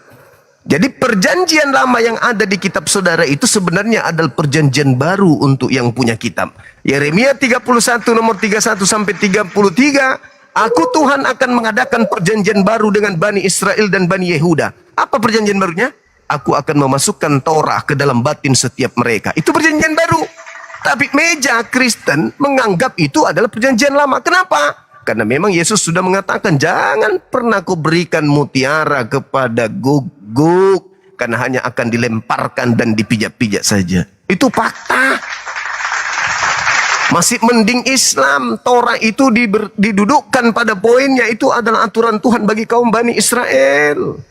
Di dalamnya ada cahaya, di dalamnya ada kebenaran. Tapi kalau di Kristen, Paulus mengatakan Torah itu sampah tinja. Nggak ada gunanya Torah itu, kata Paulus. Menganggap tai, dianggap tai Torah itu. Kalau di Islam Torah itu, di dalamnya ada petunjuk, di dalamnya ada rahmat kasih sayang. Nah, kalau di Kristen, berdasarkan kitab saudara, Paulus mengatakan di Filipi 3, bahwa Torah itu adalah sampah tinja yang tidak ada artinya dan tak ada gunanya sama sekali. Bahkan kalau kamu sekedar menganggap Torah itu ada kebenaran, kata Paulus, Galatia 5 nomor 2, nomor 3, nomor 4, sekedar menganggap ada kebenaran di dalamnya, kamu lepas dari kasih karunia. Kalau Anda baca Galatia 2 nomor 16, tidak ada orang yang selamat karena menjalankan Taurat. Kau baca, saudara baca 21-nya, Paulus mengecam, kalau ada kebenaran di dalam Torah itu, maka sia-sialah kematian Yesus. Wow, dia mempertaruhkan kematian Yesus dengan Torah. Sementara Yesus mengatakan dalam Matius 5 nomor 19, Barang siapa yang menjalankan Taurat dan melakukan segala perintah-perintah yang ada di dalamnya dan mengajarkan kepada orang lain, maka dia akan selamat menempati tempat tertinggi dalam kerajaan langit. Paulus mengatakan tidak ada orang dibenarkan karena menjalankan Torah. Tuh, kontradiksi kan, kontroversi kan, bertolak belakang. Itulah makanya saya katakan Torah dipakai oleh orang Kristen hanya untuk menipu lawan. Biar orang Islam awam itu begitu melihat Kristen berbicara di dalam kitab Ulangan, di dalam kitab Kejadian, di dalam Bilangan. Wah, orang Islam yang awam, oh ternyata mereka Kristen ini pengikut Taurat, ternyata murid Musa juga. Orang Yahudi ternyata mereka ini, belum tahu dia. Itu cuman trik untuk nipu lawan. Kenapa mereka menggunakan perjanjian lama? Hanya untuk mengangkat sembahan mereka yang keluar dari kubur itu. Kenapa mereka memakai perjanjian lama? Mereka hanya ingin melegalkan bahwa kami ini bukan agama dari Roma loh, kami dari Yahudi loh. Tapi orang yang belajar Bible, orang yang belajar sejarah tidak akan mudah untuk tertipu dengan pola-pola seperti itu. Begitu, Bung. Anda boleh gagah-gagahan, oh kami pengikut Yesus. Pret. Enggak, kalian itu anti Yesus. Bukan pengikut Yesus kalian itu. Oke, kalau saudara tidak sanggup menunjukkan data di mana Yesus mengajarkan Taurat kepada bangsa Roma, bangsa Yunani, ya kita anggap itu boleh jadi PR, boleh juga sebagai bahan renungan buat Anda berpikir untuk belajar Bible lebih dalam lagi. Saya kira begitu. Sebenarnya salah sih Bang, ya karena Yesus itu walaupun dia ketika dia datang ke dunia sebagai manusia, dia mengajar itu tidak secara eksplisit mengajarkan tentang hukum Taurat. Kan saya sudah sampaikan tadi. Dia tidak pernah menyampaikan secara eksplisit menyampaikan hukum Taurat kepada orang asing. Karena itu kan pertanyaan yang paling kayak ini udah paling benar nih pertanyaannya. Padahal sebenarnya itu hanya untuk membentak orang atau Jawabannya mana? Jawabannya mana? Kita butuh jawaban. Anda punya ruang untuk memberikan klarifikasi kebenaran agama Kristen itu dengan pertanyaan saya. Justru pertanyaan saya ini menunjukkan aspek kebenaran yang ada di Kristen. Tapi dengan pertanyaan saya ini juga akan menggulung Kristen. Kalau tidak ada jawaban Yesus mengajarkan Taurat kepada bangsa asing, berarti Kristen itu kudu dijauhi oleh anak-anak Islam. Dijauhi. Ternyata mereka bukanlah pengikut yang diajarkan oleh para nabi. Dijauhi agama Kristen itu. Nah sekarang ruang terbuka untuk Anda menjelaskan, menunjukkan data. Apakah Yesus ketika turun ke bumi mengajarkan Taurat itu kepada bangsa lain? Sebab cuman dia yang bisa memberikan legitimasi orang asing menggunakan Torah. Cuman dia. Kenapa? Karena Torah hanya untuk bangsa Israel. Ingat di dalam Ulangan 4 nomor 2, nomor 3. Apa yang aku perintahkan padamu hari ini? Jangan kau tambahi. Jangan kau kurangi. Supaya kau hidup.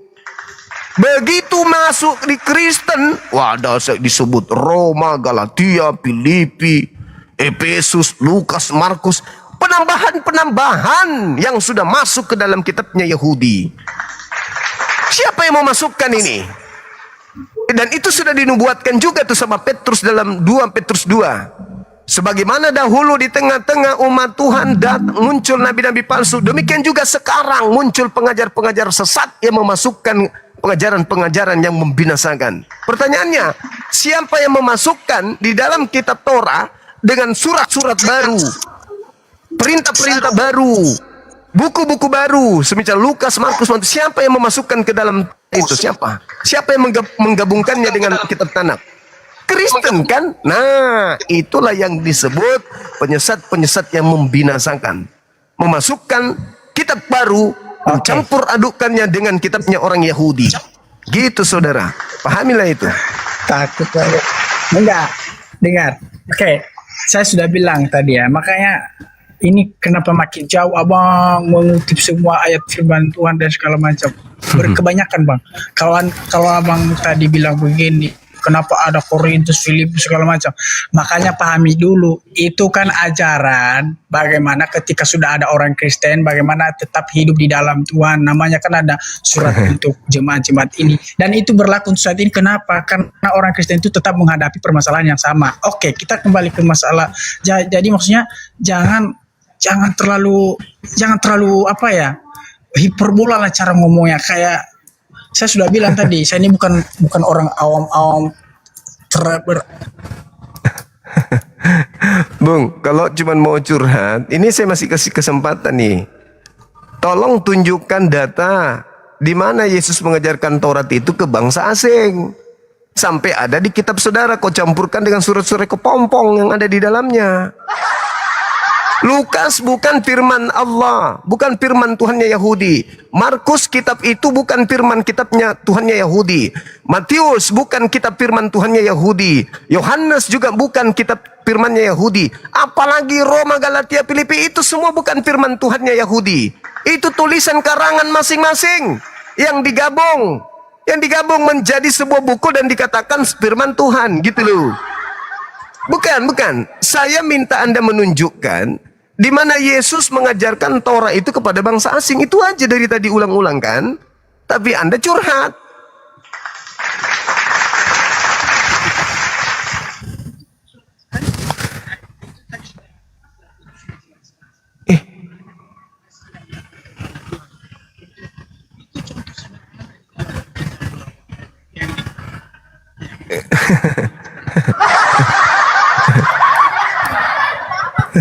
Enggak, saya cuma geli aja.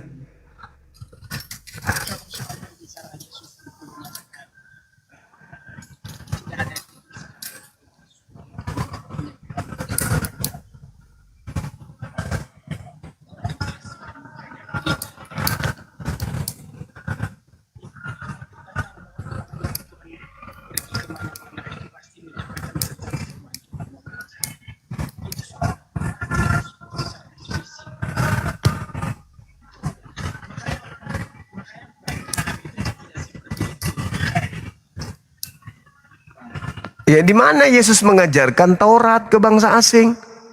Di mana? Kasih contoh lah. Kasih data lah. Kalau nggak ada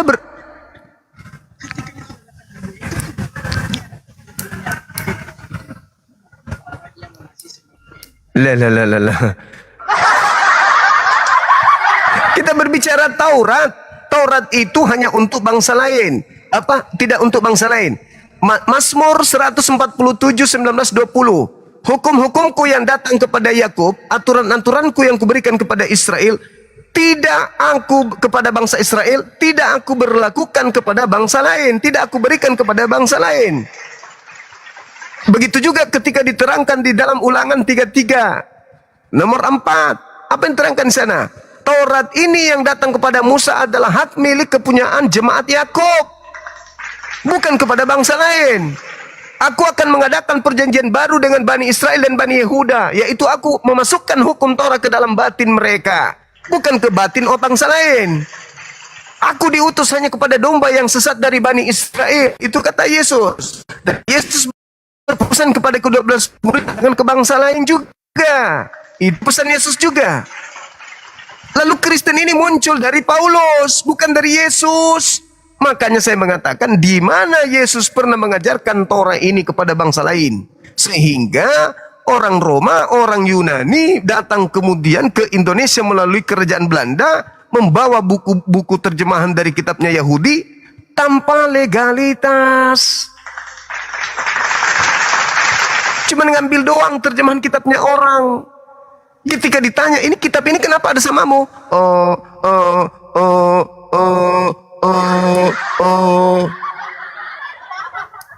Ini kitabnya Yahudi.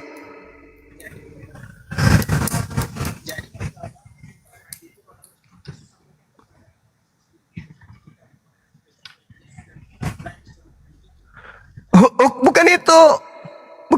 Bukan itu. Hukum Taurat, kitab Taurat, hukum Taurat, kitab Taurat hanya milik Bani Israel. Hukum-hukumnya hanya untuk Bani Israel. Tidak pernah diberitakan kepada bangsa lain. Terus kenapa orang Kristen yang bangsa lain memiliki terjemahan kitabnya Bani Israel ini? Itu loh.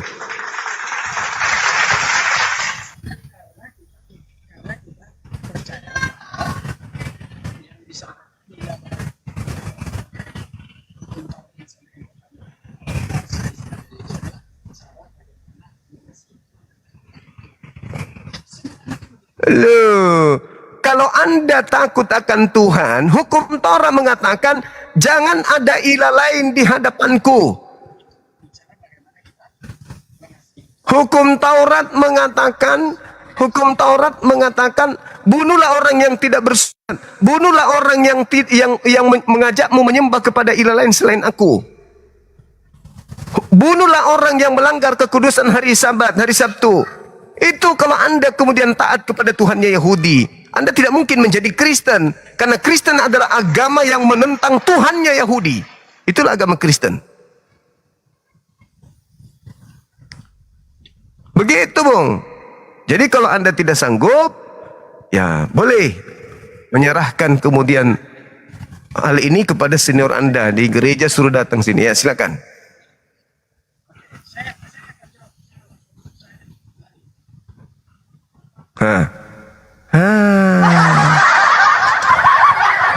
Percuma kan? Percuma. Saya masih mendengar suara tadi, teman-teman. Di bawah nggak ada suaranya ya? Saya masih mendengarkan suara dia. Silakan Dinda Dio, boleh mohon izin saya ibadah dulu, Dek. Teman-teman jangan kemana-mana ya, saya izin sejenak aja untuk ibadah. Kayak kemarin.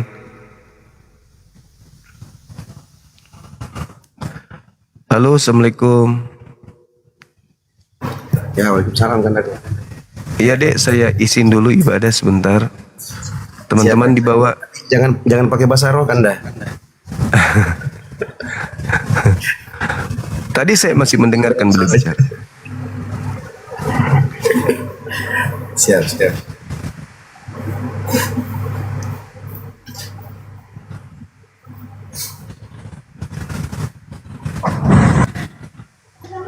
Sholat dulu saya teman-teman ya, jangan kemana-mana ya. Assalamualaikum warahmatullahi wabarakatuh. Sebentar aja.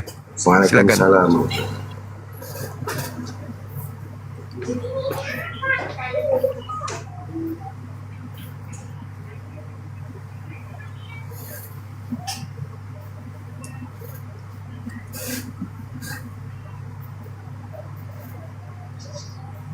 Assalamualaikum Kanara.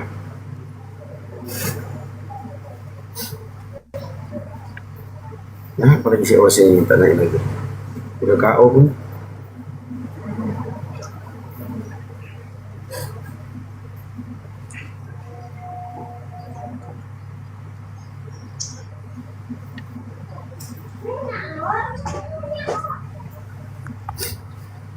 Cek, ada suara nggak? Ada suara nggak tuh?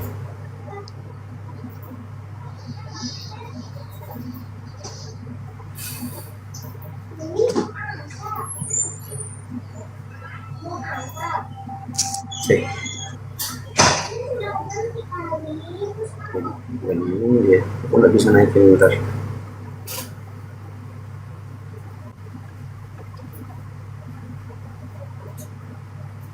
Nice to meet you. Okay.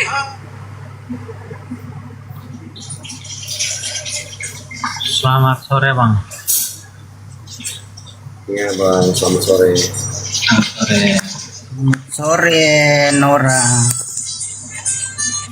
Sore. Ada suara nggak Bang? Ada suara nggak? Ada Bang. Ada. Ya, silakan. Bang Ari, Bang Lunas silakan. ini. Bang Lunas Kristen apa Islam agamanya? Katolik Bang. Katolik. Atau Bang Ari dulu kah? Bebas. Iya. Kalau Bang Ari menurut dulu.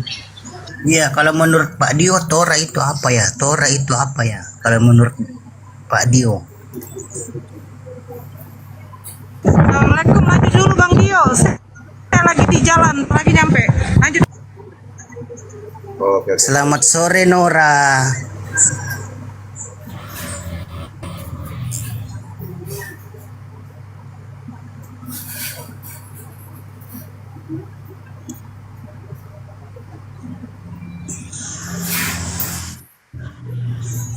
Ya silakan. Halo Pak Dio.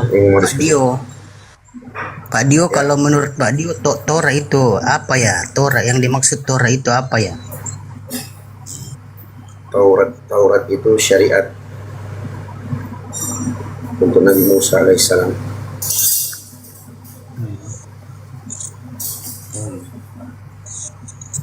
Apakah kalau Torah itu diimani umat Muslim juga enggak ya? Torah itu diimani umat Muslim juga enggak ya? Iya, diimani. Diimani juga. Jadi diimani dan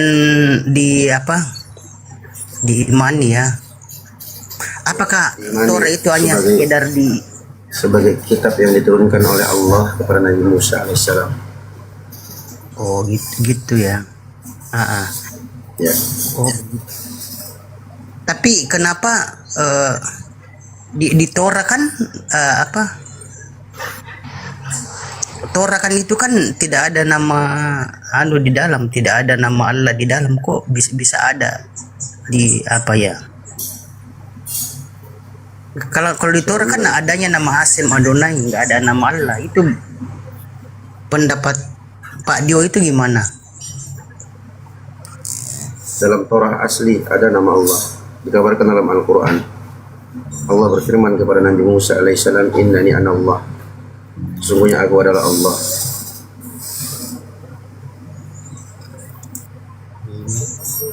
Kalau abang baca Torah asli, Torah aslinya Nabi Musa atau Torah dari LAI? Oh, Torah. Enggak, sebenarnya begini Bang. Kalau Torah LAI itu asli, cuma nama Tuhannya aja dirubah. Sebenarnya Torah terjemahan LAI itu benar, nggak salah. Cuma kesalahannya di situ nama Tuhan dirubah. Nah, kalau nama Tuhan dirubah asli itu nggak boleh. Enggak, kalau sudah dirubah Nama asli. Elohim yang dirubah aja di situ. Kalau sudah dirubah Terjemahan asli. LAI sebenarnya nggak salah. Iya, kalau sudah dirubah Cuma asli. nama Elohimnya aja yang dirubah. Aku ngobrol sama orang tuli. Kalau udah dirubah asli apa enggak? Sudah nggak asli lah, apalagi nama Tuhan dirubah itu sudah nggak asli. Ya udah, berarti enggak asli.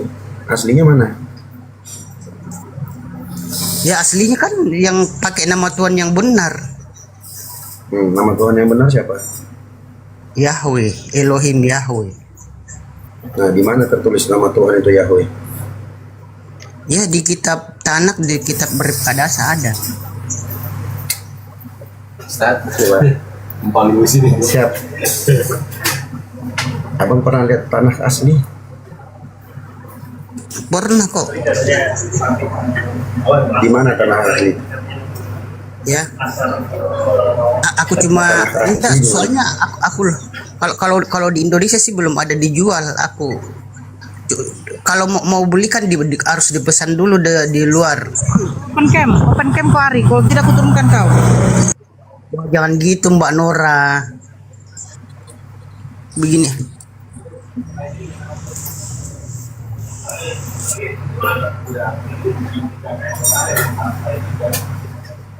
Ya, Bang Lunas mau diskusi?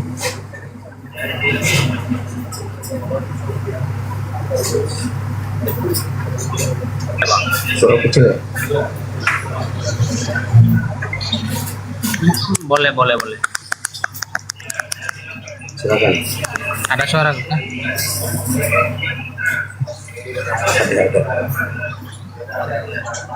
Jadi apa pertanyaannya nih Bang? Ya, pertanyaannya, Torah itu diturunkan kepada siapa?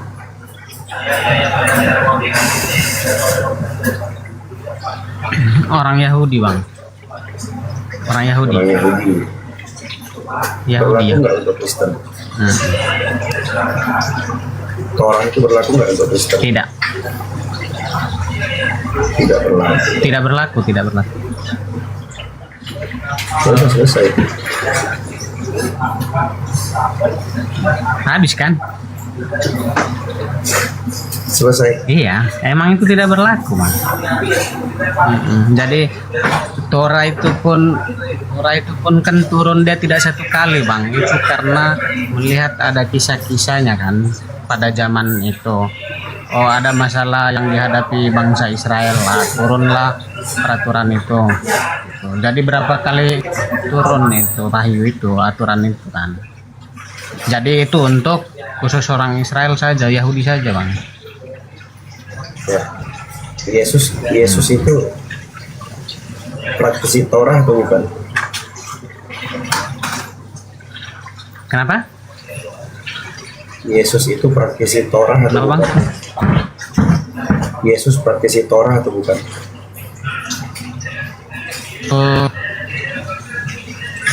Dia kan orang Yahudi. Yesus ini kan orang Yahudi. Yesus kan sunat kan. Nah, berarti dia Yesus praktisi sunat. Torah. Nah, jadi dia menjalankan hukum Taurat untuk dirinya pada zamannya, ya kan. Oke, kalian ikut Yesus kan? Berarti kalian praktisi Torah juga.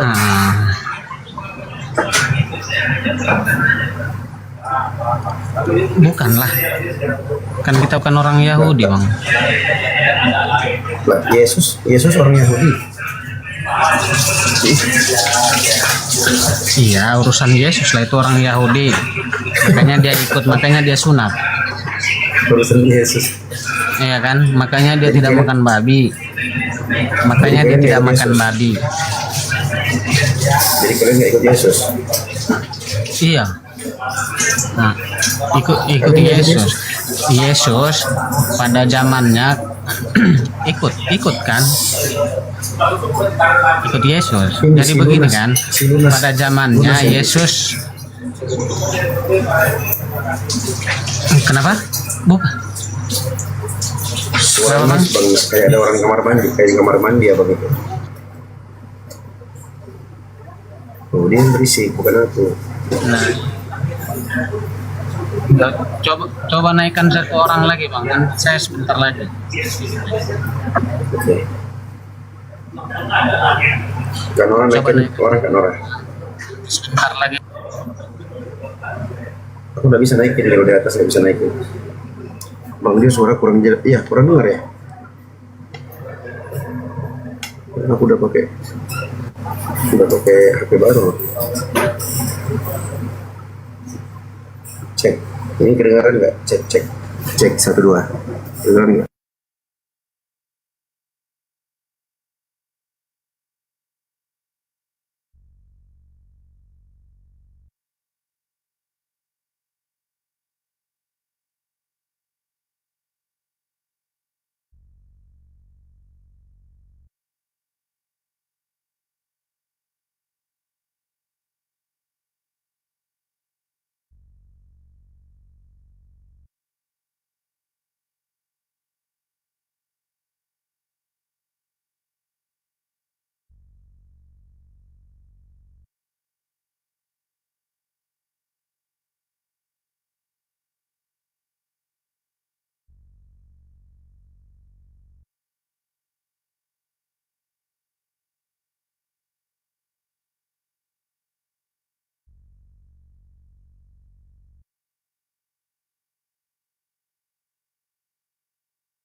Cek, ini masuk nggak suaraku? Cek 1 2.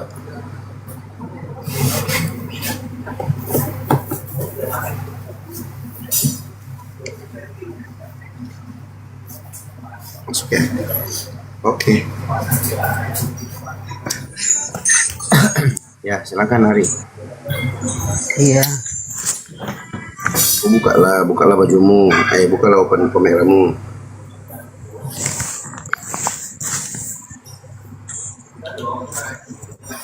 Iya, Pak.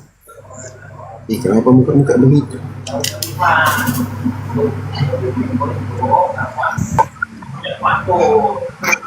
Udah mantap. Ya, selamat sore semuanya. Ya, sorry Bang.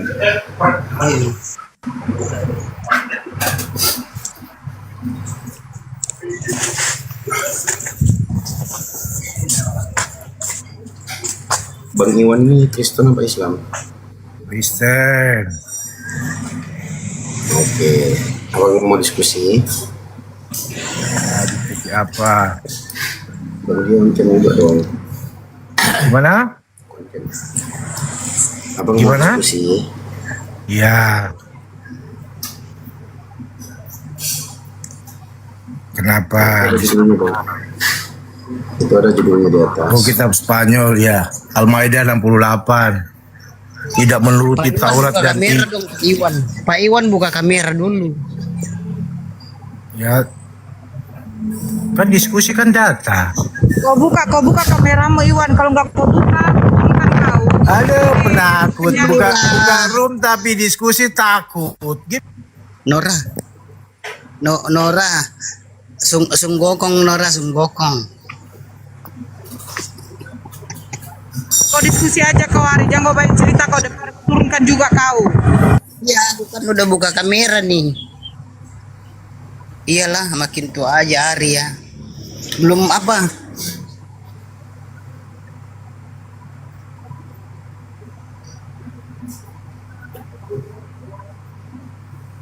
Ini temanya kita mau bahas apa ini?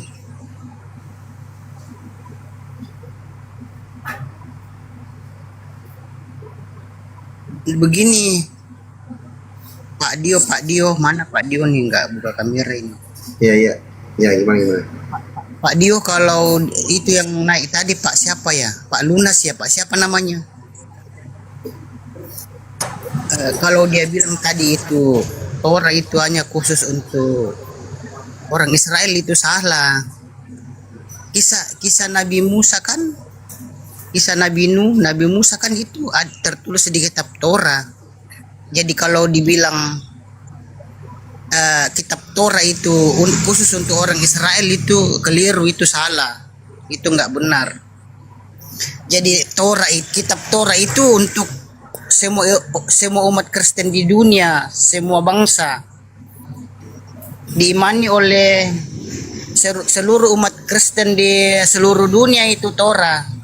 Kalau dibilang khusus untuk orang Israel, orang Yahudi, itu pemahaman yang salah, yang keliru. Karena kitab Nabi Musa itu Kejadian, Keluaran, Imamat, Bilangan, Ulangan, itu ada kisah-kisah Nabi di dalam situ dan diimani juga oleh umat Kristen. Ada kisah Nabi Nuh di situ, kisah Nabi Musa. Itu kan tertulis di kitab LAI juga. Sebenarnya kitab LAI itu nggak salah. Salahnya di situ nama Elohimnya diganti, itu aja yang salah. Dan ada terjemahannya sedikit yang kesalahan gitu.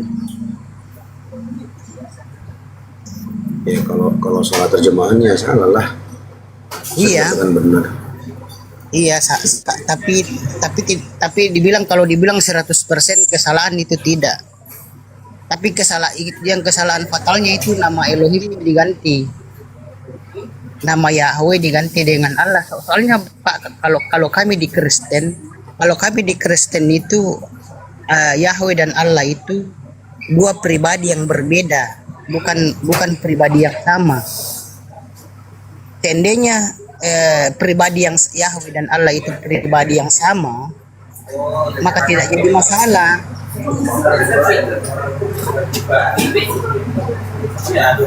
Jadi di Torah itu Tuhannya siapa? Kalau di Torah itu Tuhannya Yahweh, tapi kebanyakan di Torah itu Yahweh itu diganti dengan nama Hasem dan Adonai. Tetapi Hasem dan Adonai itu bukan nama, Bang. Hasem dan Adonai itu gelar atau sebutan. Namanya siapa? Hasem dan tadi malam juga sih aku berdebat sama Kristen. Nggak usah tadi malam, sekarang aja. Enggak, dia bilang enggak, soalnya teman saya yang Kristen bilang ini. Coba buka kitab berbahasa Ibrani mana ada nama Yahweh, yang ada Hasem dan Adonai. Langsung aku bilang memang tidak ada, karena nama Yahweh itu sudah diganti dengan sebutannya atau gelarnya, dan itu tidak boleh. Itu kalau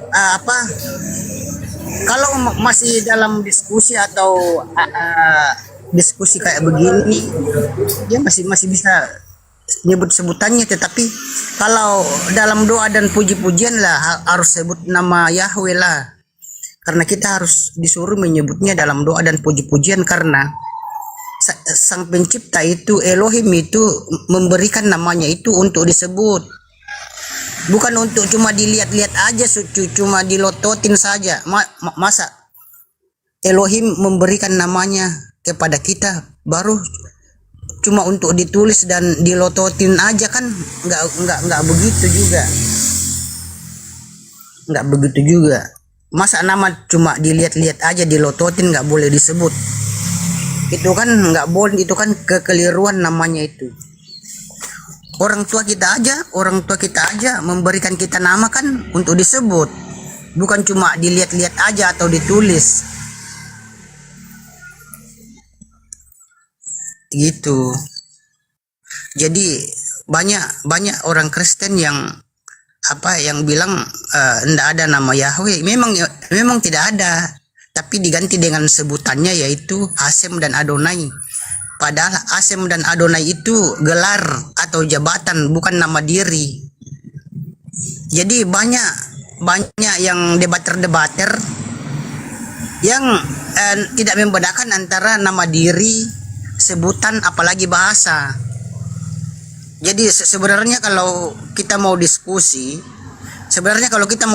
itu harus membedakan antara nama diri, gelar, dan bahasa. Jadi kalau mau diskusi baru tidak bisa membedakan antara nama diri, gelar, dan bahasa, itu susah kita diskusinya. Kita nggak bisa akan memahami kalau kita tidak bisa membedakan antara nama diri, gelar, dan bahasa. Ada lagi satu budaya. Jadi nama diri, gelar, bahasa, dan budaya dalam firman Tuhan itu harus kita bisa bedakan, baru kita bisa diskusi. Itu yang kemarin teman saya itu yang Kristen itu nggak bisa bedain antara nama sama gelar. Jadi nama sama gelar tidak bisa dibedakan, jadi susah diskusinya. Ngeyel terus kalau dibilangin ngeyel, karena tidak bisa bedakan antara nama diri dan gelar gitu. Apalagi bahasa dan budaya pasti tidak bisa dia bedakan. Antara nama diri dan gelar aja dia nggak bisa bedakan, apalagi bahasa sama budaya gitu. Jadi dalam diskusi itu harus bedakan itu antara 4: nama diri, bahasa, nama diri, gelar, bahasa, dan budaya. Itu baru diskusinya lancar, kita tidak ngeyel-ngeyel lagi tuh.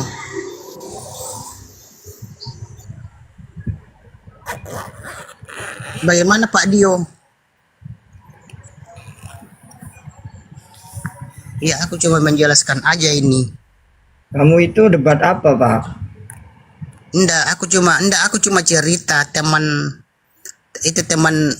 Siapa diskusi. yang dicerita itu siapa? Yang dicerita itu siapa? Teman saya yang Kristen yang debat kemarin. Dia nggak bisa bedain antara nama Jangan diri. dikomentar itu lah kalau ceramah dengan orang Kristen, ya komal dia Kristen. Tapi nggak apa-apa kan Itu komalnya Bang Juma itu bukan komal Kristen, Pak. iya, tapi kan orang Kristen kan bisa naik diskusi juga. Iya, tapi jangan ceramah sendiri, dengarin lah Ustadz Dio tuh. Iya, oke Bang, oke. Tidak bisa jawab itu.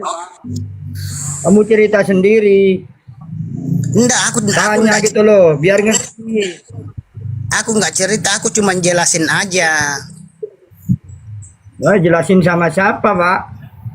Enggak jelasin sih Kak. Kalau orang tidak boleh dijelasin, Pak. Udah Iya, jelas. Iya, tapi kan orang-orang Kristen juga kan banyak yang nonton Komalnya Suma, Bang Suma. Yang bodoh itu ya orang Kristen, Pak. Kalau orang Islam tidak mau dijelasin, Pak. Karena udah, kalau orang Kristen itu pinter. Gak sama orang Kristen, Pak. Orang Islam itu pinter, Pak. Gak sama dengan orang Kristen. Iya. Orang Kristen kalau di ya ngeyel. Saya Iya. tiap hari, tiap malam Pak ngikutin labnya Bang Juma itu, Pak. Jangan cerita sendiri, tanya sama Bang Dio itu Iya, benar baik, apa baik. tidak gitu, Pak. Baik. Kalau begitu boleh Pak saya bertanya ya. Tanya sama Bang Dio itu ya ustadznya, Pak, itu pologes itu, Pak. Iya, tapi nggak buka kamera. Tanyalah, itu di mute, Pak. Kalau Bapak itu cerita sendiri, itu nggak Nggak, mau dengerin. Aku nggak di mute, kok nggak di mute. Tanya, Pak, jangan cerita sendiri. Ceritanya salah-salah itu.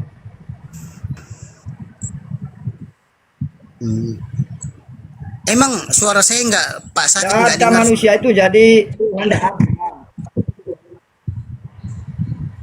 Pak Tanya Sakit sama memang Bang nggak Dio itu. Jangan cerita sendiri.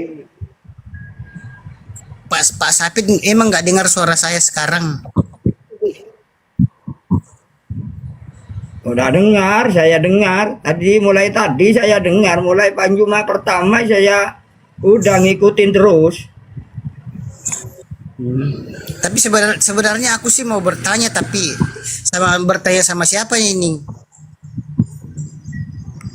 Coba panggil Bang Dio. Ya semaur, Pak. Ngomong kau, Itu. aku udah nyampe. Udah Nora, ada. Iya, Mbak Nora kan teman diskusi saya. Jangan ceramah sendiri. Ya udah. Kita tanya sama Bang Nora, itu Bang Nora. Pak Safit ini agama apa? Pak Safit agama apa? Islam, Ya, Pak. ya, saya izin Bu, turunkan dari ya. Pasuruan. Nah, Temannya saya Bang izin Tata. turunkan. Ya, oke, siap. Terima kasih Pak Safit. Boleh Ya, Mbak kamu Nora? bertanya apa? Itu apa? Itu kan di masjid kan itu ada di atasnya kan ada bulan bintang. Maksudnya bulan bintang itu apa maksudnya itu? Di mana Yang masjid dia- ada bulan bintang? Tunjukkan sama Ada. saya. Ada Di mana? Di kampung saja ada masjid di atas ada bulan bintang itu. Nah, jadi kalau ada kenapa? Ya, maksudnya itu apa itu maksudnya itu? Gak ada maksud apa-apa di situ. Nggak ada bulan bintang itu nggak maksud apa-apa. Gak ada. Oh gitu ya. Ya.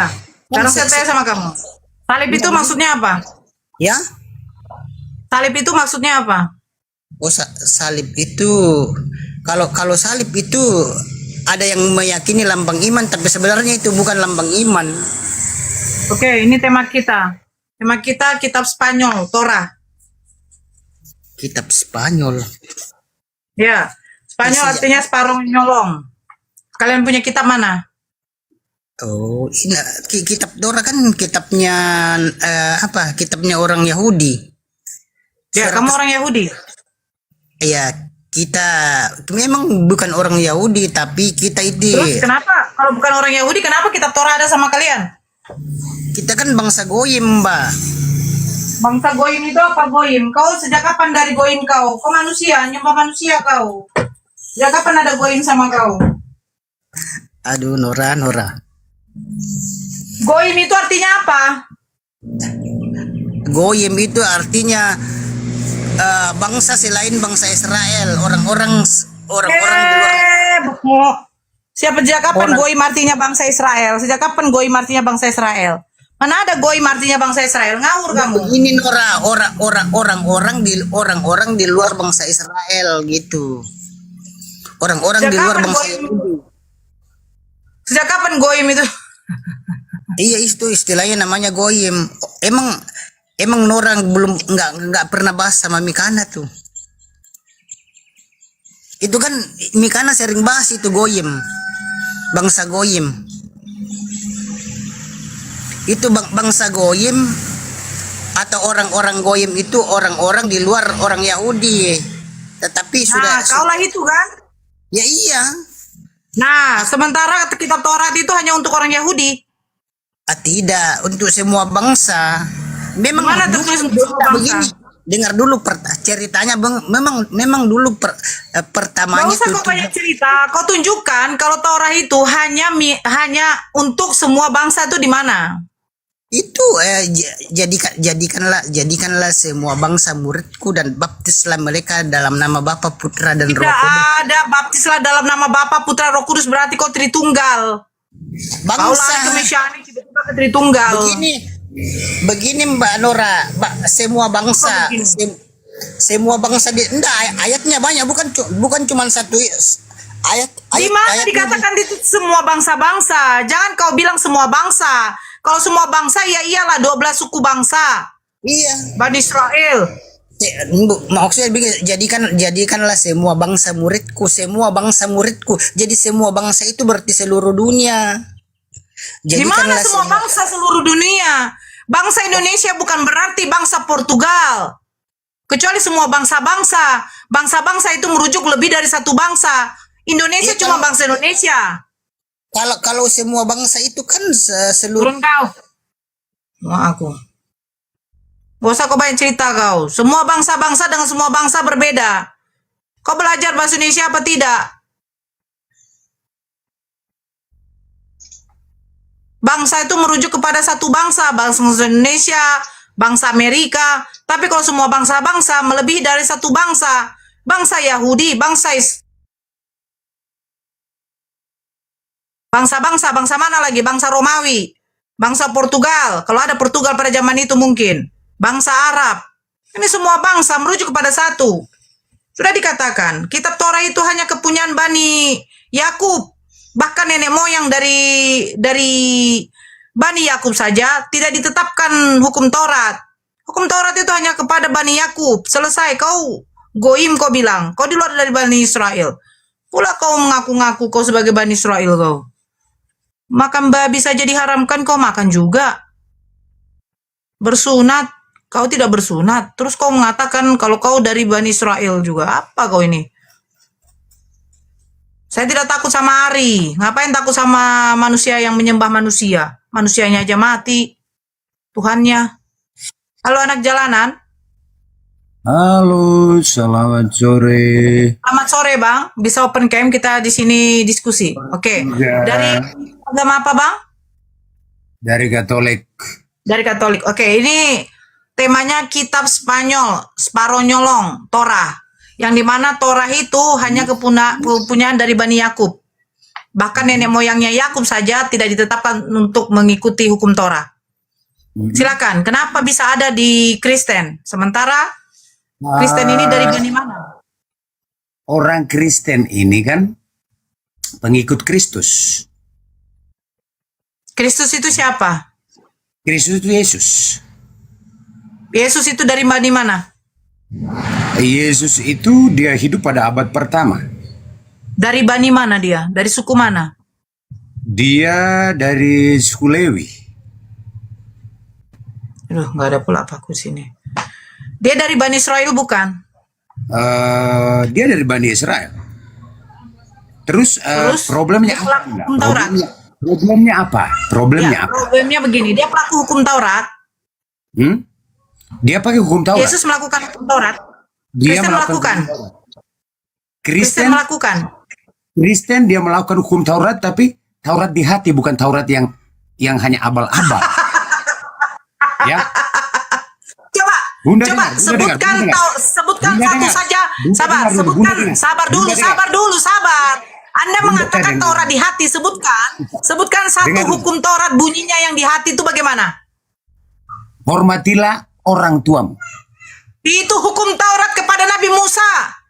Nah, Itulah yang diimani oleh orang Katolik. Dan Katolik ini muncul pada... Di mana itu hukum Taurat?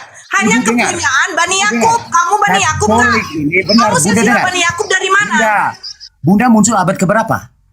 Islam muncul abad keberapa? Islam muncul abad keberapa? Saya bertanya, kamu silsilah dari Bani Yakub dari mana? Muncul abad keberapa? Islam muncul abad keberapa? Saya tanya dulu. Jangan tanya Supaya Islam kau- muncul abad kita keberapa. bahas enak. Islam Kita muncul bahas abad enak. 7, tetapi pelaku hukum Bunda Taurat dengar, juga. Bunda dengar. Kami bersunat. Bunda dengar. Bunda Sekarang dengar. kamu jawab. Kamu pelaku Bunda hukum dengar. Taurat tidak? Bunda dengar. Bunda dengar. Bunda muncul pada abad ke-7. Islam tuh muncul pada abad ke-7. Katolik sudah ada pada abad pertama. Kristen sudah pada abad pertama. Kenapa kamu muncul pada abad ke-7? Banyak tanyanya. Banyak maunya. Memangnya kamu Tuhan? Memangnya kamu Allah?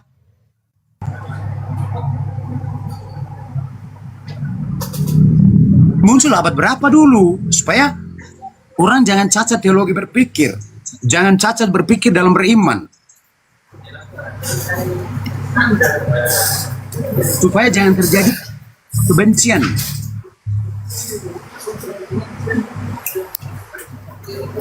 Janganlah begitulah. Toleransi. Di mana? Negara kita Torah negara dalam hati itu di mana? Tunjukkan Torah dalam hati Ya. itu di mana tertulis di Bibel. Tunjukkan ke saya. Brother, pertanyaan saya, untuk apa kamu bahas Bibel? Saya tanya kamu. Tunjukkan kepada saya Torah dalam Apa hati kamu yang kau bahas bilang tadi Bibel? mana? Kamu punya hak apa? Kamu punya hak wewenang apa? Kamu punya otoritas dari mana? Kamu bisa bahas Bibel? Saya lihat, Kami bisa bahas. saya kami bisa lihat bahas Al-Quran. rambutmu keriting, Kami- kau banyak cincong kau. Mana datanya? Tunjuk data. Datanya mana? Data. Gak kedengeran suaramu, kamu mute. Jadi jangan kamu membawa perpecahan di Indonesia ya. Indonesia negara Pancasila, kamu tahu. Di mana datanya Torah? Yeah. Torah dalam hati itu di Kau mana punya hak tertulis? apa? Kau punya wewenang apa untuk bahas orang punya Alkitab? Saya tanya kamu. Bukankah di Al-Quranmu mengatakan agamamu, agamaku? Kau punya wewenang apa? Hak apa kau membahas Alkitab orang lain? Hah? Kau punya wewenang apa? Saya tanya kau. Kau punya wewenang apa? Kau bahas Alkitab orang lain? Negara kita negara Pancasila, bro. Kau ingat baik-baik. Negara kita negara Pancasila. Dan semua agama di Indonesia diakui oleh Pancasila. Ingat kau baik-baik itu. Ingat baik-baik itu. Negara kita negara Pancasila. Ya. Lanjutkan, aku mau sholat. Izinkan. Jadi kau punya beban apa? Kau punya hak apa membahas agama orang lain? Kurang ajarin nanya. Tengok. Tena baju-baju kan tukang. Kenapa kadang-kadang agama orang lain ki? Pong Kenapa Pak C? Kenapa ada apa? Wow, Utang tahu. banyak. Banyak utang kah atau apa Kamu gitu bahas kok? agama orang lain. Nek kau sudah suci sudah bersih. Kamu juga apa itu? Lah. Tenang. Kabur dia.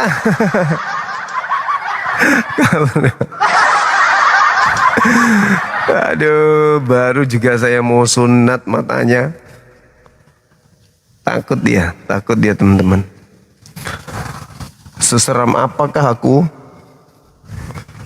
Sampai orang yang merasa hebat aja pari kabur gitu. Allahu Akbar. Masya Allah.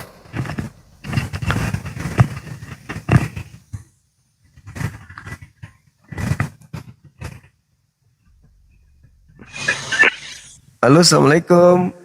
Abang. Siap. Tadi itu pas dia marah-marah, angkat baju-baju, saya lihat itu lambang Brimob itu loh. Makanya saya langsung naik. Oh, dia dari aparat, makanya dia merasa punya hak untuk marah. Sayangnya takut sama aku. Lari setelah saya naik, lari dia. Ya, Gurunda saya di bawah. Siap abangku, siap. Nah. Naik lagi dong. Yang tadi aku suka gaya lo. Naik lagi, naik lagi. Masih ada kayak yang tadi aku suka kayamu. Merasa sok paten. Kamu kenapa? Kamu datang abad ke-7. Kenapa kamu bahas-bahas agamaku? Aku datang abad ke-7 agamaku. Kitab Torah itu datang 1400 sebelum Masehi. Tiba-tiba abad ke-4 agama lu pakai. 1800 tahun setelah Torah diwahyukan kepada kaumnya Nabi Musa, kok tiba-tiba ada di matamu, copek. Bukan cuman bahas doang, tapi malah mengambil kitabnya orang. Oleh, mantap kali bah. Halo, selamat sore. Sore Bang, Assalamualaikum. Waalaikumsalam. Bang Zuma, Abang ini mau bertanya, kenapa di Kristen itu ada di kitabnya mereka itu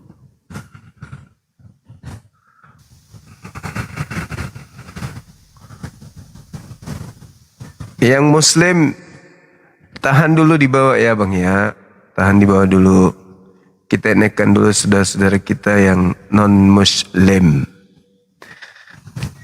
Halo, selamat sore. Halo, selamat sore. Sore Bang. Sore. Silakan buka kameranya. Temanya kitab Spanyol, kitab yang separuh nyolong dari agama Yahudi. Nebeng di agama Anda itu asal mulanya gimana ceritanya? Tapi kitab kau membenarkan kitab sebelum. Yes. Tapi Al-Quran membenarkan kitab sebelum, yaitu Torah Iya, dan Injil. betul. Iya, bukan itu yang sedang dibahas. Jadi Yang dibahas mengapa itu bukan itu yang sedang dibahas. Yang dibahas itu kenapa kitabnya Yahudi ada di agama Kristen. Itu loh yang dibahas. Jawabannya apa? Apakah Torah diwahyukan untuk orang Yahudi Kristen? tidak pernah melarang, mengapa kau sakit hati? Bukan masalah Yahudi tak pernah larang, bukan mengapa juga. kau sakit hati? Ya udah, kamu ke Jadi gereja sakitnya colok kau di pantat mana? pendeta. Saya nggak ada sakit, balun. Kau colok pantat pendeta sana biar kau waras. Aku nggak tanya tentang aku sakit hati atau apa, enggak. Aku Herman aja. Agama dari barat kok bawa-bawa kitab terjemahan milik orang Yahudi. Itu aja sih.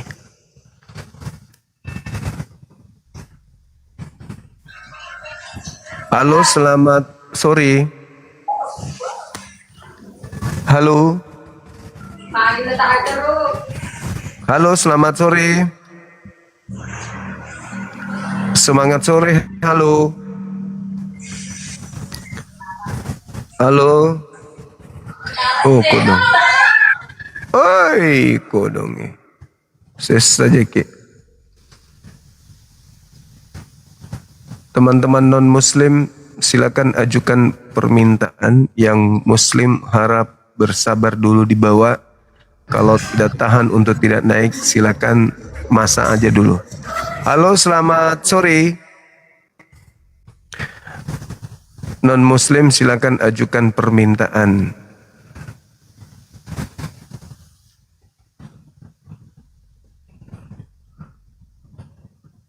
Bang Suma orang mana? Orang Dubai. Tapi sekarang sudah bermukim di Indonesia. Halo, selamat sore. Selamat sore. Katolik Protestan? Islam Bang. Mau ceramah? Ingin dengar-dengar saja.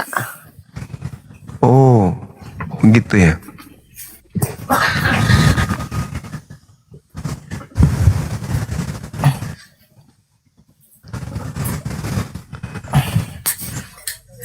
Asli mana Bang? Dubai, Dubai. Oh.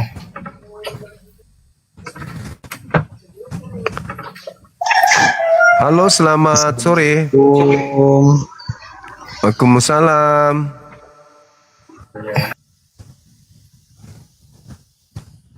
Halo, jodohku Terima kasih. Ayo teman-teman dan muslim, jangan mau kalah sama saudara kami muslim. Yang muslim aja rebutan naik, masa kalian kalah? Ayo. Silakan. Saudara non muslim, ajukan permintaan. Jangan lu malu. Di sini kita membahas tentang persinggungan dua agama terkait dengan Torah milik orang Yahudi. Kenapa ada di agama kalian? Di mana kitab itu hanya milik kepunyaan Bani Yakub aja. Kok bisa ada di agama Kristen? Ada apa dengan Kristen ini? Kan begitu. Dan muslimnya kenapa pada kabur?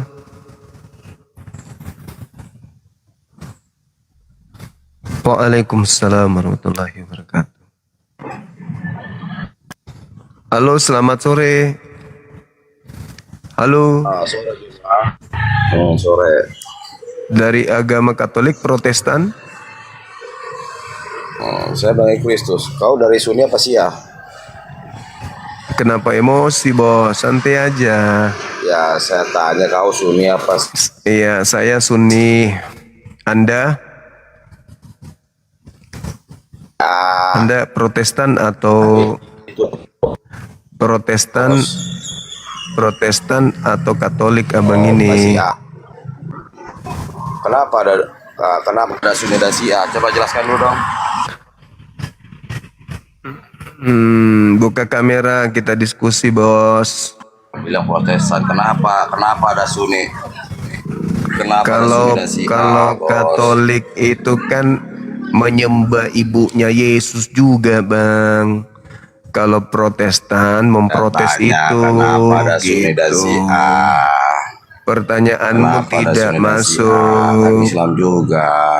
Kamu ke gereja Kok colok kenapa pantat tidak pendetamu masuk? supaya Coba. otakmu waras, Bos. Waalaikumsalam. Ada kue?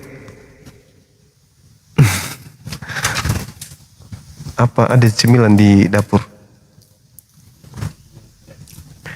Apa cemilannya apa?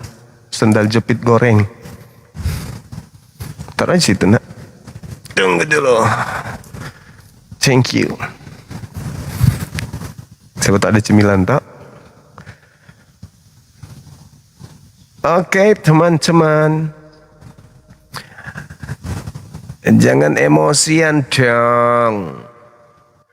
Lain tema, lain dibahas. Aku tanya, Anda Protestan atau Katolik untuk memastikan saudara ini bukan Muslim gitu. Halo, selamat sore. Sore juga abangku. Katolik Protestan.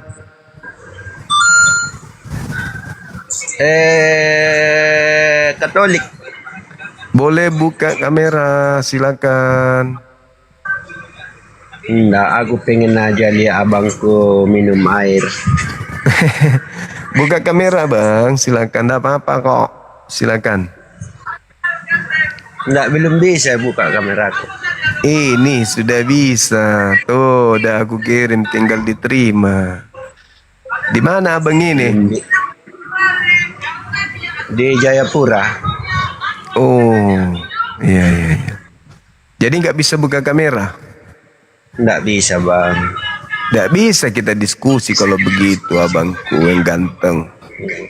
Oke lah. Gimana dong? Lain dikali kalau begitu ya, kalau sudah bisa buka kamera ya. Oke, Abang, terima kasih. Sama-sama, abangku. Sehat Ki. Yang Ki lupa makan. Ayo teman-teman non-muslim, ajukan permintaan, tapi jangan kesurupan, santai, rileks, Kak. Tidak. Buka kameranya, monyet.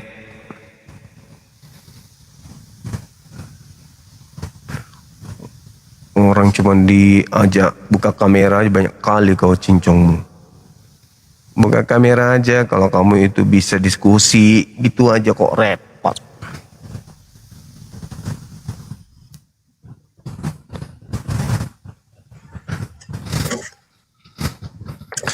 Halo, selamat sore. Jumpa lagi kita. Wah, abangku hari ini pakai baju merah, menyala betul-betul. Wah, kuning abang sudah kuning ya? warna lagi. Oh, siap. Sorry. Kenapa abang kita sudah berubah warna itu abang? Warna aja nggak boleh salah ya bang ya, nggak boleh salah kita. Kadang-kadang aku tarik napas dulu, grogi aku nih hadapi Bang Suma nih. Ada aja bang ini. Aduh, aku sapa penonton Bang Suma di bawah penonton. Siap. Assalamualaikum penonton, sehat-sehat semua penonton. Mohon maaf jika aku bertanya-tanya dengan Bang Suma ke depan ada yang salah. Sebelumnya aku sudah minta maaf ya. Karena aku sudah diberikan gelar-gelar dari Bang Ustadz Tata PSM Ulis bertanya sampai metong. Keren banget. PSM bertanya sampai metong. Izin Bang Suma, ada aku semenjak aku turun dari room Bang Suma, ada yang kirim pesan ke saya begini Bang. Woi, kamu itu muslim, jangan ganggu Bang Suma. Waduh, mudeng aku nih, maksudnya apa aku ganggu Bang Suma ini? Iya. Orang pikir abang ini Islam. Karena biasanya kalau teman-teman kita yang dari Kristen naik ke sini tuh biasanya marah-marah dulu. Abang beda gitu maksudnya. Kalau aku lawak-lawak dulu Bang, biar penonton tertawa dulu Bang. Siap. Kalau aku kasih marah, kalau aku kasih Bang Suma marah, itu bukan Bang Suma saya yang marah, ada 5.400 orang yang marah aku tuh dong Bang. Iya. Oh itu Paulis Botol. Oh makasih yang telah bilang Paulis Botol. Indah sekali kata-kata. Nah, masih ada lagi.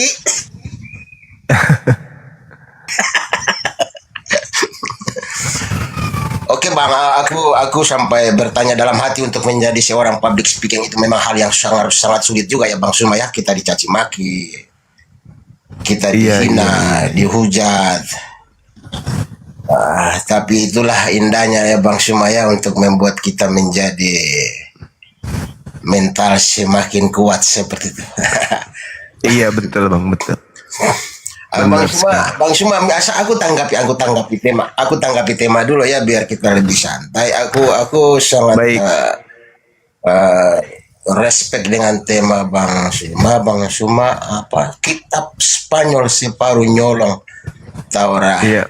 Aku sedikit menanggapi Bang Suma, minta maaf aku cuma pembaca kitab, aku tidak tahu itu nyolong yang nyolong, siapa yang nulis. Aku tidak tahu, aku cuma penikmat pembaca Bang Suma. Jadi kalau itu ditujukan kepada saya minta maaf Bang Suma, saya tidak punya kapasitas untuk menanggapi tema Bang Suma.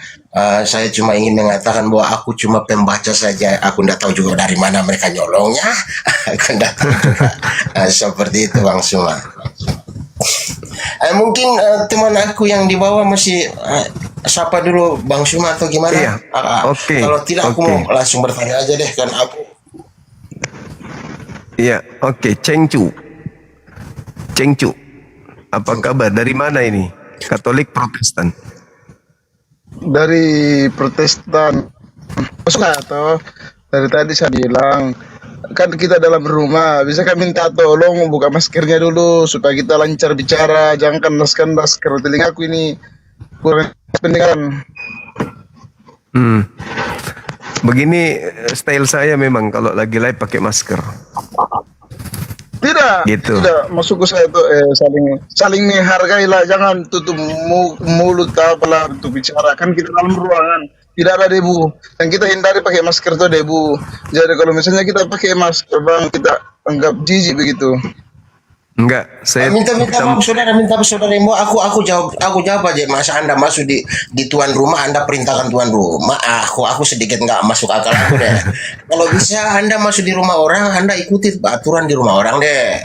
gitu ya. Aku nggak berpihak kepada Bang Suma ya. Aku nggak berpihak kepada Bang Suma, tapi kalau bisa Anda sopan kepada tuan rumah. Kalau tuan rumah tidak mau suguhkan kopi, ya jangan Anda paksa minta kopi. Kalau tuan rumah tidak suguhkan teh, jangan Anda paksa minta teh. Kalau Anda terlalu paksa, nanti tuan rumahnya ngusir. Begitu loh ikut aturan. Iya. Nggak apa-apa, Maaf ya. Nggak apa-apa justru toh. Kalau misalnya orang yang mengusir toh, berarti bagaimana? Nah kan kita maunya juga toh, jangan sampai pencuri kita mau datangi, pembohong kita mau datangi. Jadi kita harus lihat jelas. Anda tidak perlu lihat maskernya, Anda lihat mukanya saja. Enggak perlu dilihat maskernya, cukup lihat mukanya, lihat tutur katanya. Kalau dia hujat atau enggak, dia bohong atau enggak, Anda langsung protes saja.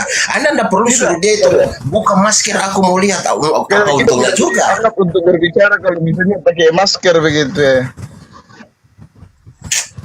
Udahlah, Bang Suma, aku tidak berusaha bela Bang Suma, tapi aku tahu itu keadilan yang saya bicara untuk Bang Suma, karena Bang Suma tuan rumah, Bang Suma yang berhak untuk. Makasih Bang Suma.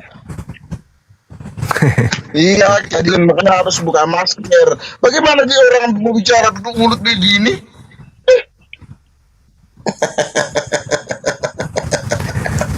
Bagaimana dia orang mau bicara, mau tidak bicara?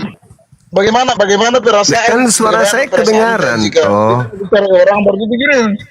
Kan kedengaran suara saya.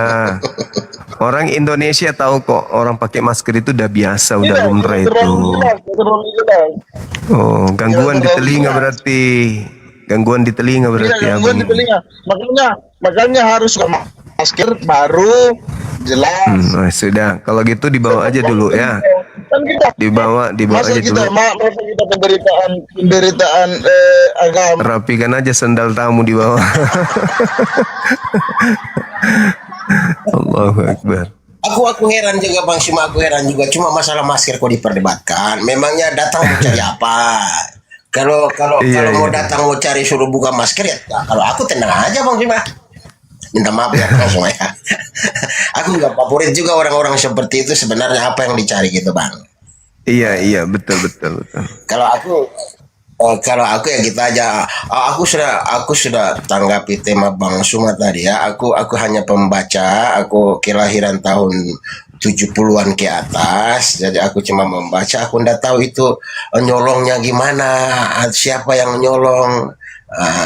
Jadi aku nggak tahu Bang. Aku hanya membaca, mempelajari. Ya, gitu aja Bang. Jadi mohon maaf. Mungkin hanya sebatas itu aku bisa menanggapi tema Abang. Makasih Bang. Iya, nggak apa-apa abangku. Cuman pola yang ada ini ya, ketika kita berbicara mengenai Torah, Al-Quran juga membahas tentang kitab ini, bahwa pencipta langit dan bumi memberikan Taurat kepada Nabi Musa alaihissalam, itu diperuntukkan untuk kaumnya Bani Israel. Diterangkan dalam Al-Quran surah Al-A'raf ayat 145. Lalu ada hal yang menarik di sini Bang. Kami sebagai penggiat apologet Islam, tentu referensi kami belajar tentang apologet itu kan tentu Bible juga. Lalu kami membaca bagaimana Yakub di dalam kitab Kejadian 49. Yakub di sana menubuatkan 12 anak-anaknya, kelak laku keturunannya seperti apa. Yang menariknya adalah ketika dia terangkan anaknya satu persatu, tibalah sampai pada poin Benyamin. Di situ Yakub mengatakan begini, Benyamin, laku keturunanmu kelak akan seperti serigala. Pada pagi hari merampas, pada sore hari membagi-bagikan hasil jarahannya. Lalu saya melihat di dalam Filipi 3 nomor 5 Paulus mengaku keturunan Benyamin. Tadi di Kejadian 49 Yakub menerangkan keturunannya yang bernama Benyamin ini nanti lakunya seperti serigala. Yesus mewanti-wanti pengikutnya agar berhati-hati kepada serigala. Lantas bahkan serigala ini datang bukan hanya datang sebagai serigala doang, tapi datang tampil sebagai domba. Padahal dia adalah serigala yang buas. Terlepas itu adalah Paulus, karena pengakuannya tadi, bukan tuduhan, karena pengakuannya tadi bahwa aku dari Benyamin.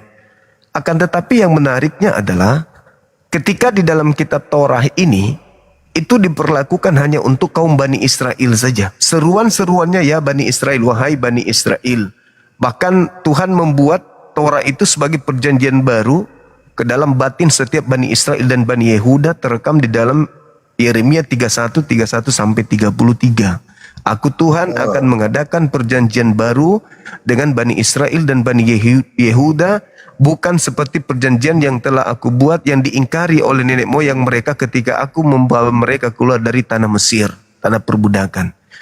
Perjanjian yang akan kubuat itu adalah bahwa aku akan menanamkan Torah ini dalam batin mereka. Berarti Torah adalah perjanjian baru yang Tuhan tanamkan dalam benak dan hati sanubari Bani Israel. Lalu, sedikit lagi bang. Oke bang. Lanjut.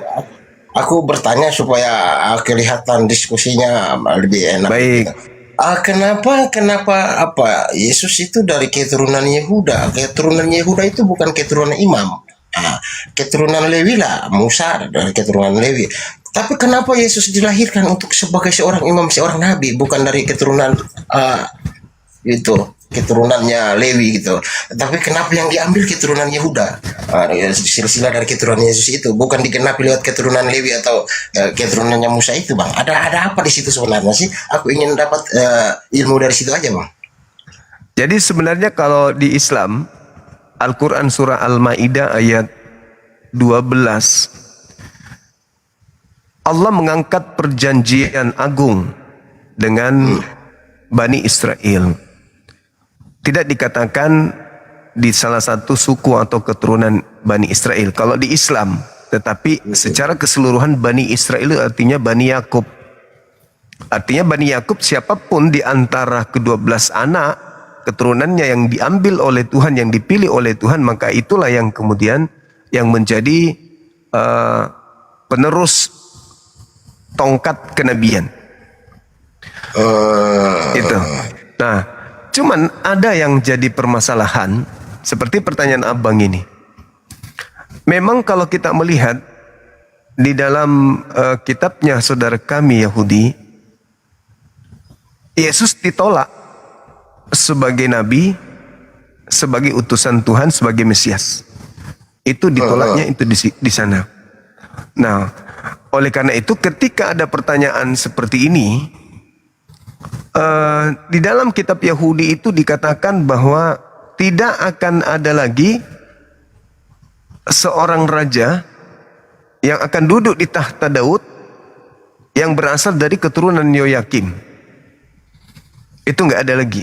Nah, sedangkan kalau kita lihat di Matius 1 nomor 11, Yesus disebut sebagai keturunan Yoyakim. Artinya dari data yang ada di dalam kitabnya saudara kita Yahudi, itu dikatakan bahwa tidak ada lagi dari keturunan Yoyakim, tetapi Yesus berasal dari sana. Nah, tapi itu nggak jadi masalah karena memang Yesus tidak pernah duduk di tahta Daud. Karena pada masa Yesus datang, kerajaan Daud itu sudah tak ada. Jadi itu nggak ada masalah. Seperti itu bang. Jadi kalau abang tanya saya, kenapa harus Yesus? Ya Al-Quran menjawabnya karena Yesus dari Bani Yakub. Gitu bang. Oke bang, makasih bang. Aku sebagai penanya aja bang ya. Aku Bang Suma, aku grogi ya. Aku sudah melihat ilmunya terlalu tinggi. Aku tidak punya kapasitas untuk menjawab pertanyaan Bang Suma. Aku hanya berguru aja nih bang. Aku mau bertanya masuk kepada ayat-ayat ya bang, ayat Alkitab. Karena aku lihat Bang Suma orangnya keren banget, sangat memahami banget.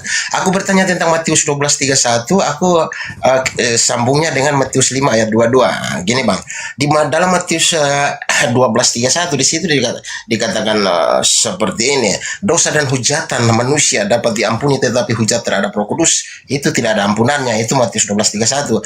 Sedangkan di Matius 5 ayat 22 bang, di situ dikatakan begini, setiap orang yang marah kepada saudaranya hendaklah dihukum, dan setiap orang yang berkata kafir kepada saudaranya hendaklah dibawakan ke mahkamah agama, dan setiap orang yang berkata jahil kepada saudaranya harus dilemparkan ke dalam neraka nyala-nyala.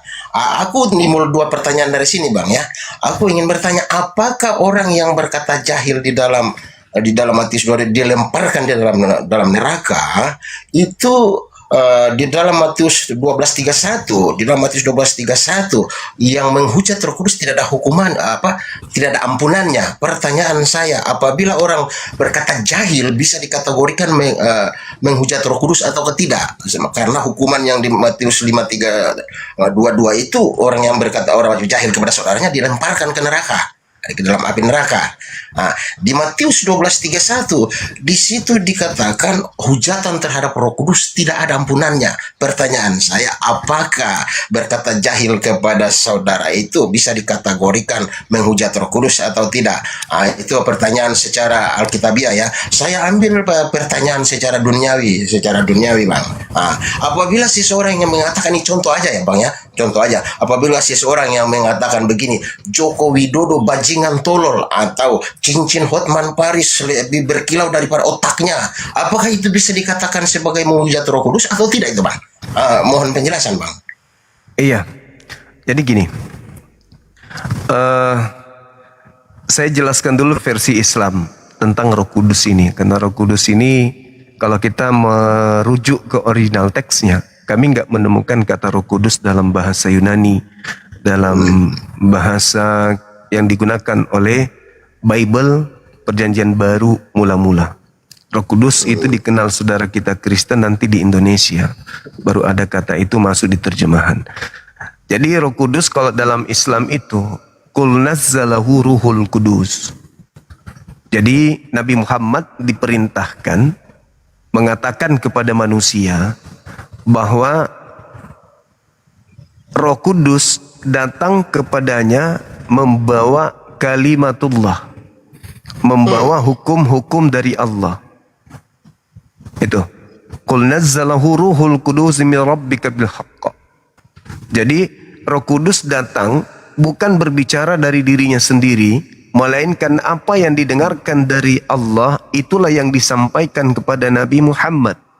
Dan itu diterangkan dalam Yohanes 16 nomor 12, 13, 14 bahwa ketika ia datang yaitu Roh Kudus, dia tidak berkata dari dirinya melainkan apa yang didengarkan itulah yang disampaikan. Nah, dalam Islam Roh Kudus ini tidak berkata-kata selain daripada firman Allah. Berarti menghujat Roh Kudus sama dengan menghujat Allah. Tuh, ketika Roh Kudus melarang mengkafirkan orang yang tidak kafir, dan akan kembali kepada kita yang mengatakan orang yang beriman kafir, maka hukuman itu kembali kepada kita. Karena hukum kafir atau tidak kafirnya seseorang itu tergantung dari kalimat yang datang dari langit. Ini kategori kafir, ini bukan kategori kafir. Ketika kau mengatakan saudaramu kafir padahal tidak kafir, maka itu akan kembali kepada dirimu sendiri. Namun kalau saya melihat nih lagi-lagi pendekatan bahasa dalam Matius 5 yang abang saya katakan tadi itu, di situ tidak ada sebenarnya kata kafir. Itu terjemahan yang digunakan oleh Lai untuk menutupi kata raka, di mana kata raka dalam bahasa Yunani ini sebenarnya terjemahannya bukan kafir. Terjemahannya itu adalah bodoh. Bodoh atau idiot atau lemah ingatan. Nah, ini dia. Ketika orang itu penuh dengan Roh Kudus, lalu kita mengatakan dia bodoh, wah itu sama dengan mencelah Roh Kudus. Sebab orang itu penuh dengan Roh Kudus, orang itu penuh dengan hikmat, orang itu adalah pengajar, orang itu adalah orang yang berdiri di bait suci untuk mengajarkan kebaikan-kebaikan kepada orang lain. Tapi Anda mengatakan dia bodoh, Anda katakan dia kafir misalnya, maka itu akan berbalik kepada Anda. Itu kategori menghujat Tuhan, menghujat Allah ketika ada orang yang diberi tugas untuk menyampaikan firman, lantas kita katakan bodoh, gila, dan seterusnya. Berarti itu kembali kepada kita sendiri. Jadi jawabannya, apakah itu sama dengan menghujat Roh Kudus? Yes. Apakah itu sama dengan menghujat pencipta langit dan bumi? Yes. Sebab Roh Kudus adalah duta pencipta langit dan bumi untuk datang kepada para nabi menyampaikan firman dari Allah. Contoh, bagaimana Yesus, malaikat turun naik kepada dia, terekam di Yohanes 1 nomor 51. Langit terbuka dan terlihat malaikat-malaikat turun naik menuju kepada Yesus. Artinya Yesus adalah perwakilan Tuhan yang harus didudukan pada posisi yang mulia. Gitu abangku. Sekira gitu. Oke, Bang. Makasih Bang, makasih. Aku sekali lagi aku katakan aku tidak mau membantah, aku tidak mau sedikit pun tidak. Aku hanya bertanya aja. Pertanyaan aku selanjutnya Bang berkaitan dengan Yohanes 14 ayat 10 Bang. Di situ Yesus mengatakan begini, apa yang kukatakan kepadamu dari atas ya dari atas. Aku di dalam Bapa. Tidakkah percayakah engkau aku di dalam Bapa dan Bapa di dalam aku? Apa yang kukatakan kepadamu tidak kukatakan dari diriku sendiri, tetapi Bapa yang diam di dalam aku dialah yang melakukan pekerjaannya. Aku lebih fokus kepada Bapa yang berdiam di dalam aku, dia yang melakukan pekerjaannya Bang. Pertanyaan saya begini Bang, apabila saya menyembah Bapa itu berkiblat kepada Yesus karena Bapa berdiam di dalam Yesus, apakah itu adalah sesuatu hal yang salah Bang? Gimana sekali ya? Gimana Bang? Gini Bang, pertanyaan saya gini Bang. Di dalam Yohanes 14 ayat 10 di situ Yesus mengatakan begini, tidak percayakah engkau bahwa aku di dalam Bapa dan Bapa di dalam aku? Apa yang kukatakan kepadamu tidak kukatakan dari diriku sendiri, tetapi Bapa yang diam di dalam aku, dialah yang melakukan pekerjaannya. Pertanyaan saya begini Bang. Konteks ada teksnya di situ dikatakan begini, Bapa yang diam di dalam aku dialah yang melakukan pekerjaannya. Pertanyaan saya kepada Bang Suma gini, apakah salah jika saya menyembah Bapa itu merujuk atau berkiblat kepada Yesus karena Bapa itu sendiri berdiam di dalam Yesus Bang? Boleh seperti itu saya menyembah Yesus, berkiblat kepada menyembah Bapa, berkiblat kepada Yesus karena Bapanya berdiam di dalam Yesus. Bisakah seperti itu Bang? Oke, baik. Saya menjawabnya lagi-lagi kembali ke Quran dulu. Jadi gini, di dalam Al-Quran itu diterangkan begini. Aku menunjukkan keberadaanku di setiap penjuru dan pada diri manusia. Bahkan dikatakan dalam Al-Quran, wa nahnu akrabu ilaihi min hablil warid. Aku Tuhan lebih dekat kepada manusia daripada manusia kepada urat lehernya. Ini urat leher nih, ada sama kita, melekat sama kita, tapi Tuhan itu lebih dekat kepada kita daripada kita ke urat leher. Artinya bahwa bukan hanya kepada Yesus aja Tuhan itu berada di dalam dirinya. Nah, sekarang kita masuk ke Bible. Kita lihat di dalam Yohanes 12 nomor 44 sampai nomor 50. Di situ Yesus mengatakan bahwa barang siapa yang menolak aku, ya, artinya dia menolak dia yang telah mengutus aku. Barang siapa melihat aku, artinya dia melihat dia yang telah dia telah melihat Bapa. Barang siapa yang menolak, barang siapa yang melihat, dia melihat Bapa. Kan gitu poinnya. Bahayanya kalau melihat Yesus sama dengan melihat Bapa, berarti membunuh Yesus sama dengan membunuh Bapa. Itu bahayanya. Maka bahasa Yesus ini itu adalah bahasa ma'rifat. Apa bahasa ma'rifat itu? Bahasa orang yang menyatu dengan Tuhannya. Di mana pembuktian Yesus menyatu dengan Tuhannya? Aku dan Bapa adalah satu. Bapa tidak pernah meninggalkan aku. Bapa senantiasa menyertai aku. Sebab aku senantiasa melakukan segala apa yang berkenan di dalam hatinya.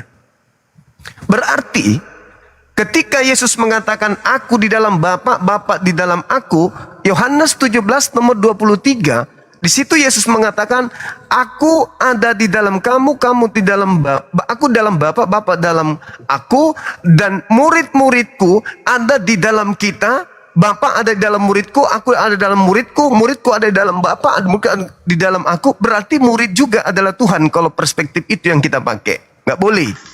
Jadi maksud Yesus di situ adalah ilmu makrifat. Siapa yang melihat alam semesta ini, itu sama halnya melihat Tuhan.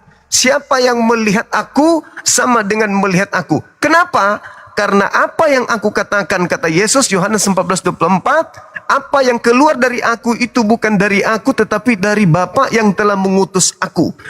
Yohanes 5 nomor 36, ada kesaksianku yang lebih penting dari kesaksian Yohanes, bahwa seluruh pekerjaan yang aku lakukan, pekerjaan itulah yang bersaksi bahwa Bapa yang telah mengutus aku. Petrus berkhotbah di KPR 2 nomor 22. Seluruh orang Israel harus tahu, yang kumaksud adalah Yesus dari Nazaret, seorang perantara yang melakukan kekuatan-kekuatan mujizat tanda-tanda yang dilakukan oleh Bapa Elohim melalui perantaraan Yesus. Nah, di dalam Yohanes 1:18 tidak ada orang yang pernah melihat Bapa, tidak ada yang pernah mendengar suaranya, tetapi anak yang di pangkuannya, dialah yang mengeksegesis, dialah yang menjelaskan, dialah yang mentafsirkan, dialah yang menyatakan tentang Bapa itu. Maka ketika muridnya mengatakan, sudah sekian lama engkau bersama dengan aku, Filipus, tetapi kamu masih bertanya, di manakah Bapa itu? Itu keputusasaan Yesus mengajar sebenarnya. Karena Bapa itu tidak mungkin Yesus mengatakan, Bapa itu sana, itu dia tuh Bapa itu. Enggak mungkin. Maka Yesus mengatakan, barang siapa yang melihat aku, Filipus, itu sama halnya melihat Bapa. Karena aku adalah perpanjangan tangan Bapa. Siapa yang melihat aku sama melihat Bapa, siapa yang menolak aku sama menolak Bapa, siapa membunuh aku sama dengan membunuh Bapa, itu benar itu. Karena aku adalah perwakilan Bapa. Apa yang aku katakan adalah Bapa. Karena Bapa tidak bisa turun ke bumi karena dia bukan makhluk, maka aku yang diutusnya untuk menyampaikan firman-Nya. Karena Bapa bukanlah makhluk, maka Bapa memberikan kekuatan mujizat kepadaku untuk aku bermujizat di hadapan kalian. Jadi kalau abang menyembah Yesus, itu keliru. Karena abang saya telah menduakan Tuhan dengan utusan Tuhan. Yesus sudah sangat jelas tuh polanya. Ketika dalam Yohanes 3 nomor 16, begitu besar kasih karunia Tuhan akan dunia ini sehingga ia menganugerahkan anaknya yang tunggal, yaitu Yesus. Barang siapa yang percaya kepada Yesus tidak binasa melainkan memperoleh hidup yang kekal. Kan kita diminta untuk percaya kepada Yesus. Bukan percaya kepada yang lain, tapi kepada Yesus. Maka Yesus mengatakan di dalam Yohanes 17 nomor 3, hidup kekal itu adalah mereka mengenal Engkau, satu-satunya Tuhan yang benar, bukan aku, dan mengenal aku yang Engkau utus. Berarti hidup kekal itu jangan bergeser dari situ. Kan kita mengejar hidup kekal nih. Kalau kita mengejar hidup kekal, berarti kita nggak boleh tidak percaya Yesus. Yesus sudah memberikan polanya untuk kita hidup kekal. Apa itu? Hidup kekal menurut Yesus mengenal dua pribadi. Yang pertama, hakikat tertinggi, pencipta langit dan bumi sebagai satu-satunya Allah yang benar. Dan yang kedua adalah mengenal Yesus yang diutus oleh pencipta tadi. Maka Yesus harus didudukkan sebagai utusan saja. Melihat Yesus sama dengan melihat Tuhan. Apa yang dikatakan Yesus kita turuti, sama halnya kita menuruti apa yang Tuhan inginkan. Jadi ketika Tuhan mengatakan, Yesus mengatakan, Yohanes 4 nomor 22, aku dan muridku menyembah apa yang kami kenal. Kalian menyembah apa yang tidak kalian kenal. Lalu Yesus mempraktekkan berdoa, berdoa, berdoa, berdoa. Doanya bukan praktek untuk mencontohkan, tidak. Tapi benar-benar berdoa, bersungguh-sungguh berdoa, meminta keselamatan di Tuhan. Di dalam Lukas 22 nomor 43-44, Yesus berdoa dan berkata, Bapa, sekiranya mungkin cawan ini biarlah berlalu daripadaku, tapi bukan atas kehendakmu, bukan atas kehendakku, melainkan atas kehendakmu. Nah, apa kehendak Elohim? Menurunkan malaikat. Lalu seorang malaikat datang memberi kekuatan kepada Yesus sehingga dia semakin bersungguh-sungguh berdoa, sehingga peluhnya seperti titik-titik darah yang berjatuhan ke tanah. Itu bukan untuk dicontoh, bukan. Itu benar-benar murni Yesus berdoa karena minta keselamatan.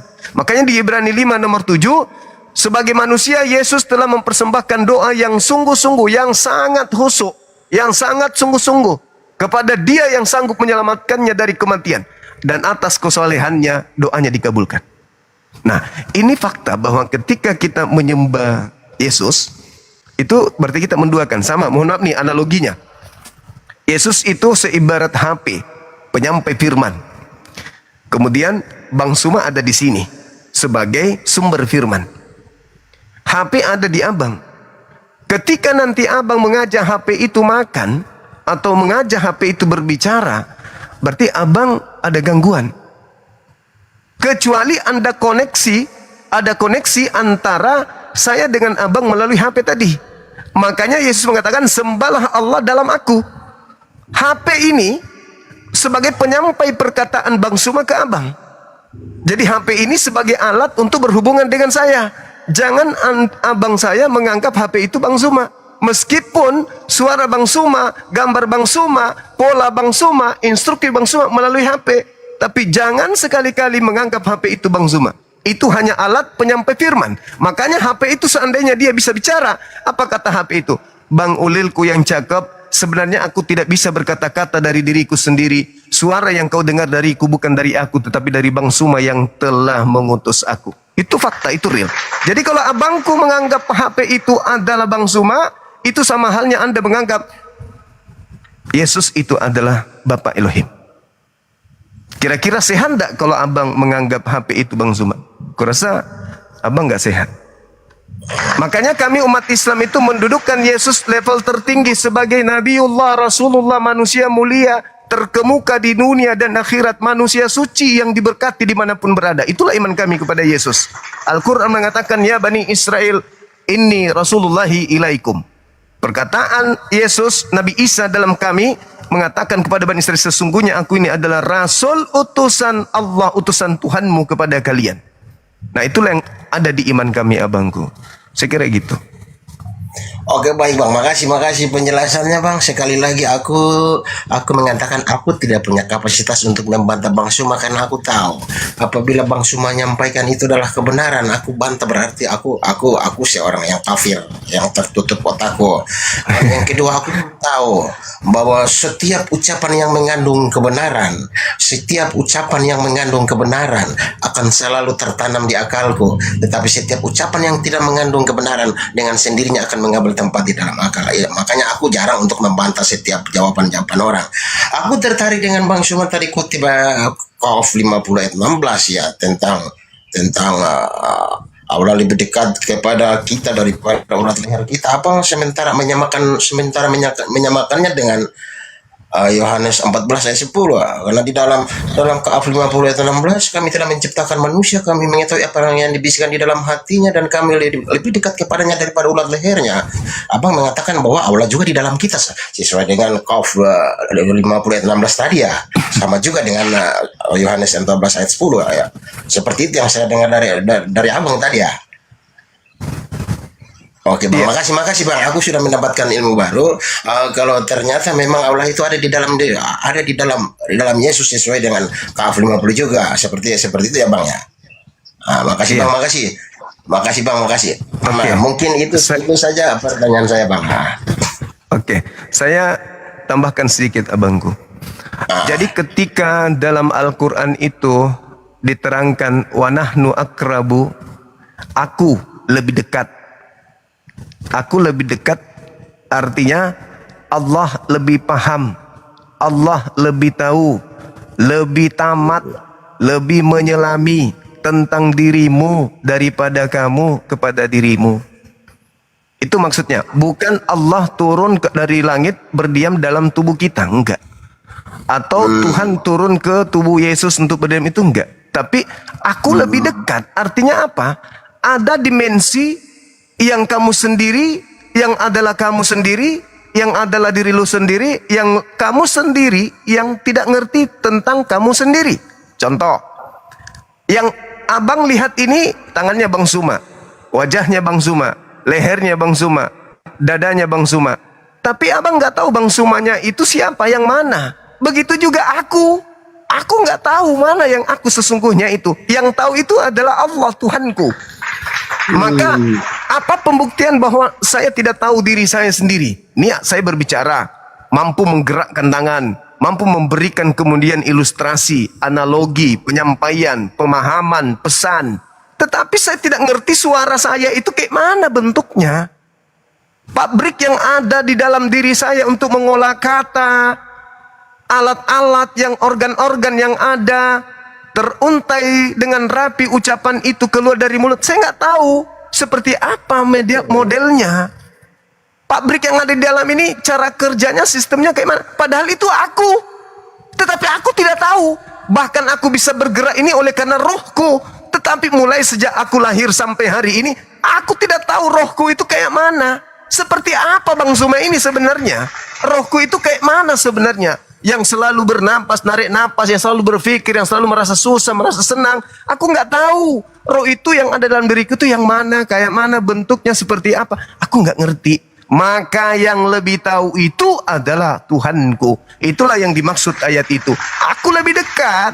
Aku yang mengatur pertumbuhan gigimu sehingga gigimu nggak memanjang seperti kuku. Aku yang menahan lajunya bulu matamu sehingga tidak tumbuh seperti rambutmu bertumbuh. Bukan kamu yang menjaganya, aku. Aku yang menahan tulang rusukmu sehingga tidak memanjang kayak rambut. Padahal kau mensuplai makanan, bukan kau yang memilah makanan itu. Ini ke rambut, ini ke jantung, ini ke rusuk, ini ke kuku, ini ke gigi. Itu ke gigi. Itu semuanya aku. Aku lebih dekat. Akulah yang mengatur pabrik yang ada dalam tubuhmu, bukan kalian. Aku. Akulah yang maha kuasa. Artinya, ketika dikatakan Allah itu ada pada diri manusia, bukan berarti Allah sebagai wujud ada pada manusia, melainkan bahwa cerminan pengetahuan Allah, kuasa Allah meliputi segala sesuatunya. Itulah yang diterangkan dalam Al-Quran. Itulah yang diterangkan abangku. Seperti itu yang kami paham. Jadi bukan Tuhan turun seperti roh turun ke dalam saya, terus saya kerasukan Tuhan sehingga saya dikatakan Tuhan manusia, bukan. Tuhan separuh manusia separuh Tuhan, bukan begitu abangku. Tapi kita adalah manusia yang tak punya daya apa-apa, lalu Tuhan memberikan serpihan cahaya berupa akal, di mana akal ini adalah alat mendeteksi, alat sensor yang Tuhan berikan untuk mengetahui sesuatu bentuk, warna dan seterusnya. Dan itu bias daripada sifat Allah yang adalah maha mengetahui, Al-Alim. Bias itu yang ada pada diri kita. Itulah yang disebut akal pengetahuan yang ada pada manusia. Seperti itu abang. Makasih bang, makasih penjelasannya. Aku siap. Aku bertanya lagi ya bang ya. Aku bertanya di Matius 11 ayat 25 lah. Aku belum ketemu poin selanjutnya di poin itu bang. Abang memahaminya, aku juga nggak tahu. Gini bang, di situ dikatakan kemarin aku bersyukur kepada Bapa Tuhan langit.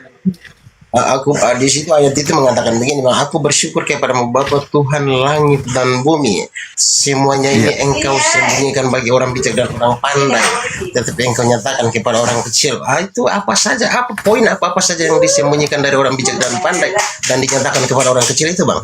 Apa sih yang dimaksud itu, poin-poinnya itu bang? Aku mohon penjelasan bang. Iya, jadi gini, ketika dikatakan di dalam data ini bahwasanya Yesus bersyukur kepada Tuhan langit dan bumi karena semua apa yang kemudian pengetahuan Tuhan yang ada pada diri Yesus itu tidak diberikan kepada orang yang lain, orang yang bijak, orang yang pintar, orang yang pandai, melainkan kepintaran, kecerdasan manusia, abangku, itu tidak bisa menghantarkan manusia sampai kepada poin derajat iman yang sebenarnya kalau tidak mengetahui pengetahuan Tuhan yang datang melalui para nabinya, utusannya. Contoh, kurang pintar apa orang ateis? Kita tahu itu. Kurang pintar apa mereka, kurang bijak apa mereka, kurang pandai apa mereka. Tetapi tidak bisa dengan akal saja, kecerdasan aja, kepandaian saja, orang itu kemudian bisa selamat, nggak bisa. Tetapi harus berdasarkan ilham, wahyu dari pencipta langit dan bumi. Yesus itu kenapa mengatakan dirinya orang kecil? Karena pada saat itu dia dikelilingi oleh penguasa. Dikelilingi oleh penguasa, imam-imam, rabi-rabi, imam kepala, gubernur-gubernur, raja-raja pada saat itu. Dia orang kecil, dia hanya seorang anak tukang kayu.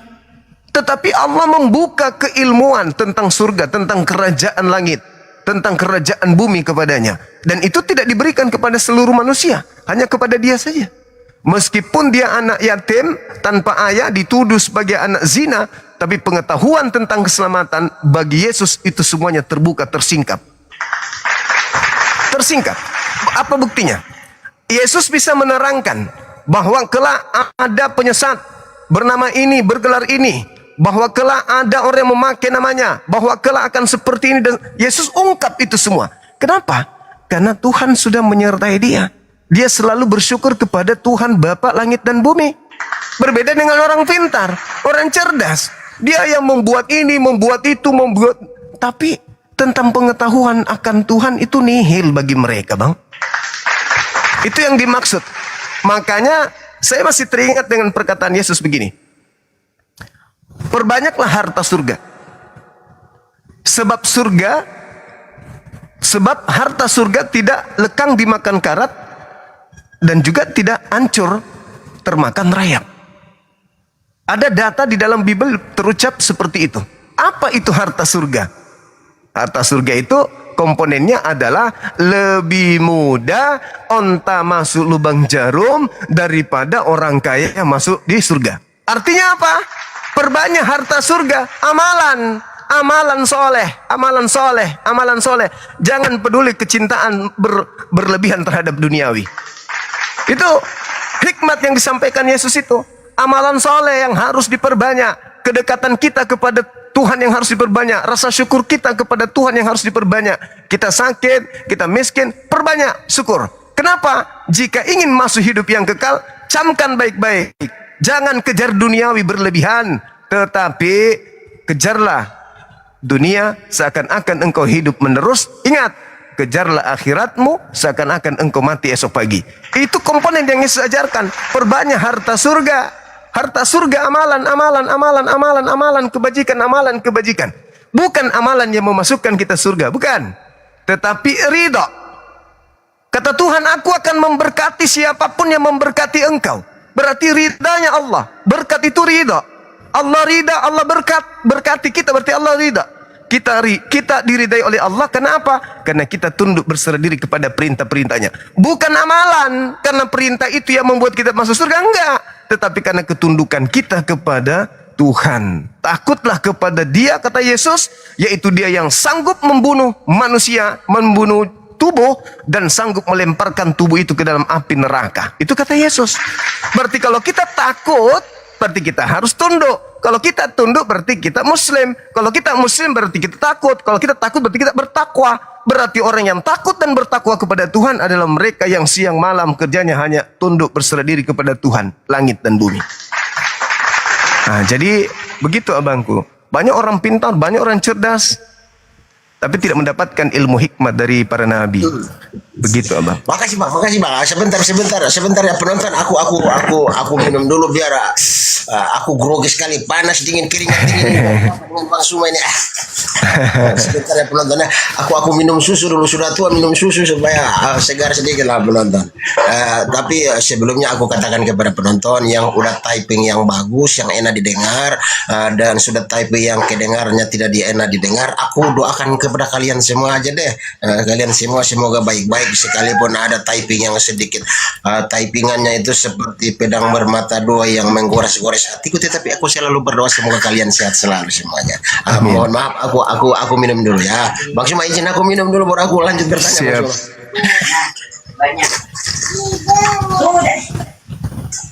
Ini baru ada legal lagi. Lap keringat dulu aku Bang Suma. Aku lawak dulu Pak untuk penonton Bang Suma maksudku itu. Iya bang. Bang, aku tanya dalam Injil Lukas 18 ayat 27, Bang. Di situ dikatakan begini, apa yang tidak mungkin bagi manusia mungkin bagi Allah. Itu kira-kira poin-poin apa saja yang mungkin bagi manusia tapi tidak mungkin bagi Allah itu, Bang? Menurut pengetahuan Abang aja sih.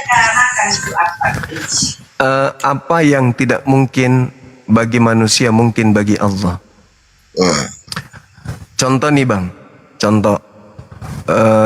Saya ngambil di Matius 16 nomor 23. Di situ Yesus berkata begini.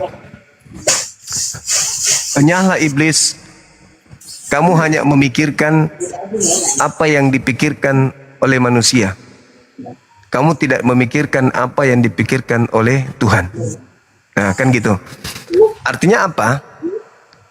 Standarisasi pemikiran kita adalah ketika Yesus datang di tengah-tengah Yerusalem, membiarkan dirinya ditangkap, membiarkan dirinya untuk teraniaya, membiarkan dirinya untuk dibunuh sekalipun, itu pemikiran kita sebagai manusia. Itu mutlak itu. Orang sekampung sudah mengheboh, sudah bikin sayembara sesuai dengan Yohanes 11 nomor 57, 56, 55, 57, 55 sampai 57, orang bikin sayembara untuk nangkap Yesus.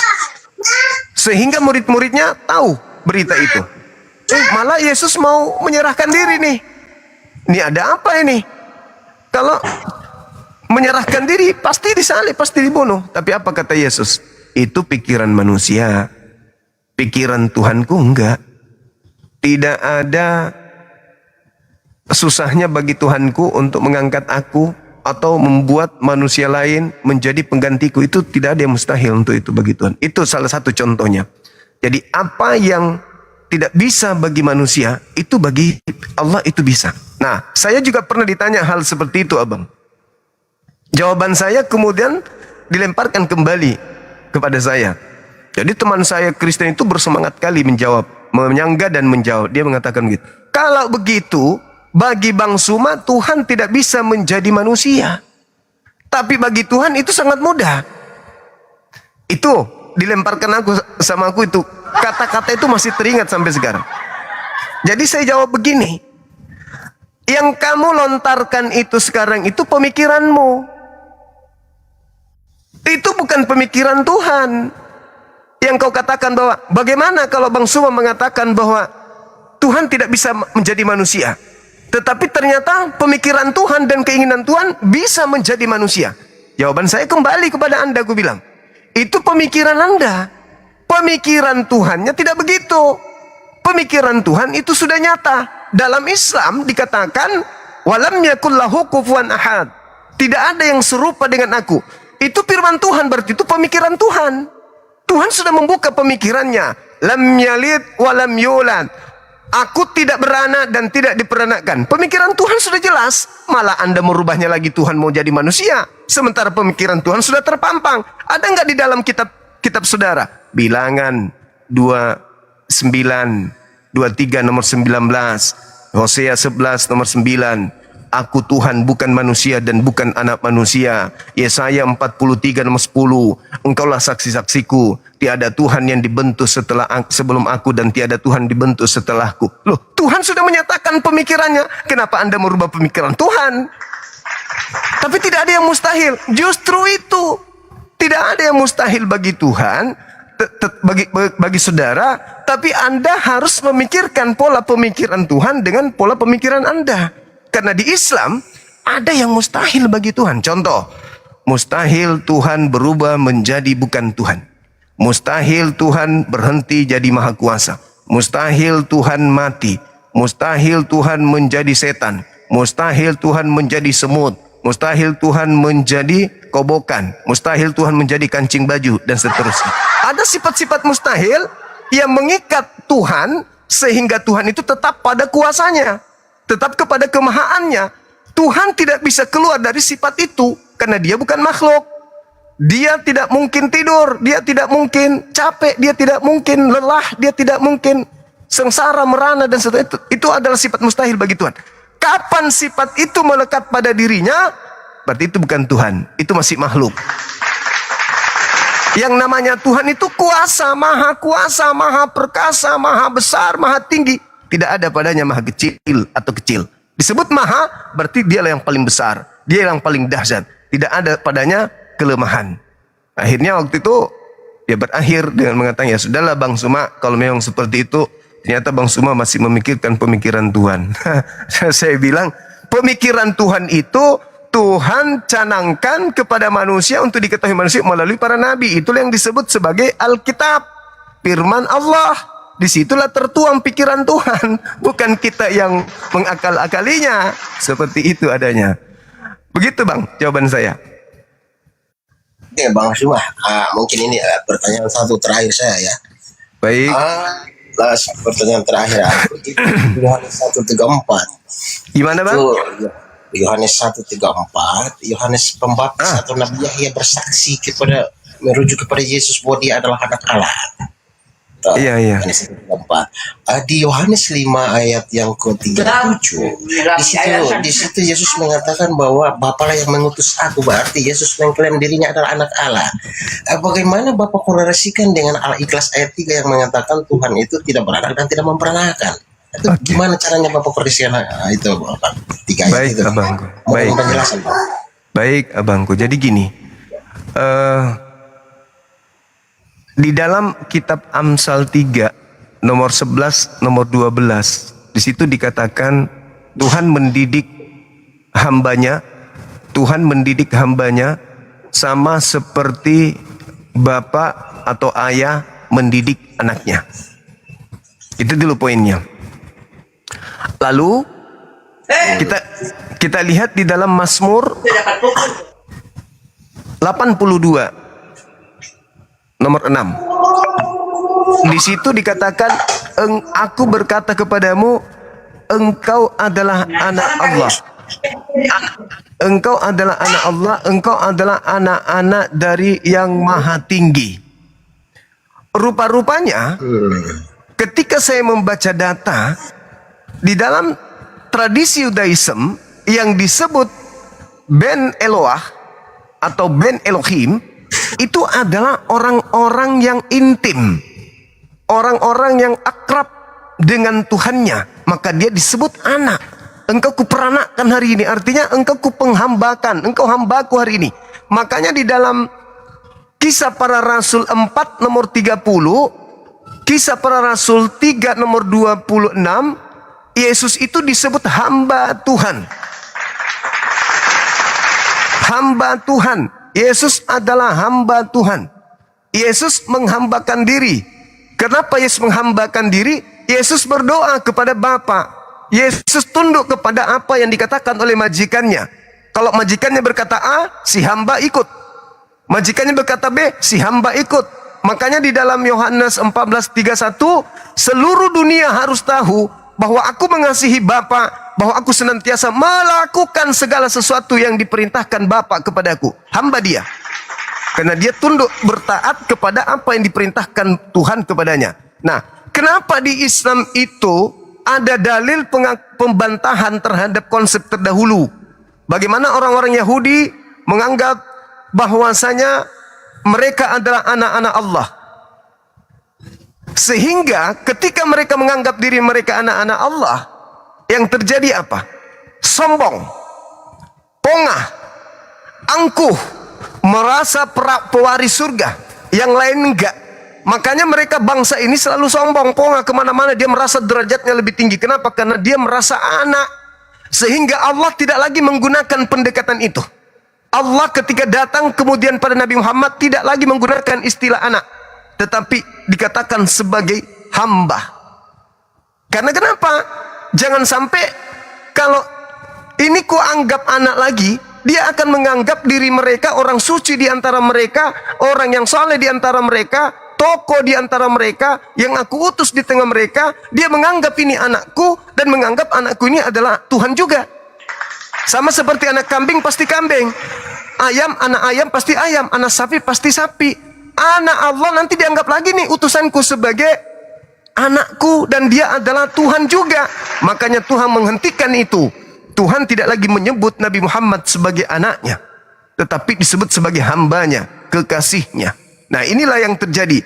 Sehingga ketika Yesus disebut anak, itu bukan anak dalam perspektif layaknya seperti ayah ke anak, tetapi anak di situ adalah hamba suci, orang dekat, orang yang intim, orang yang akrab dengan Tuhannya, yang tunduk berserah diri terhadap didikan Tuhannya. Itulah disebut sebagai anak-anak Elohim. Makanya yang disebut anak Elohim itu adalah mereka yang intim, seperti Yakub, anak sulung. Orang-orang Israel yang taat Torah disebut sebagai anak-anak Elohim.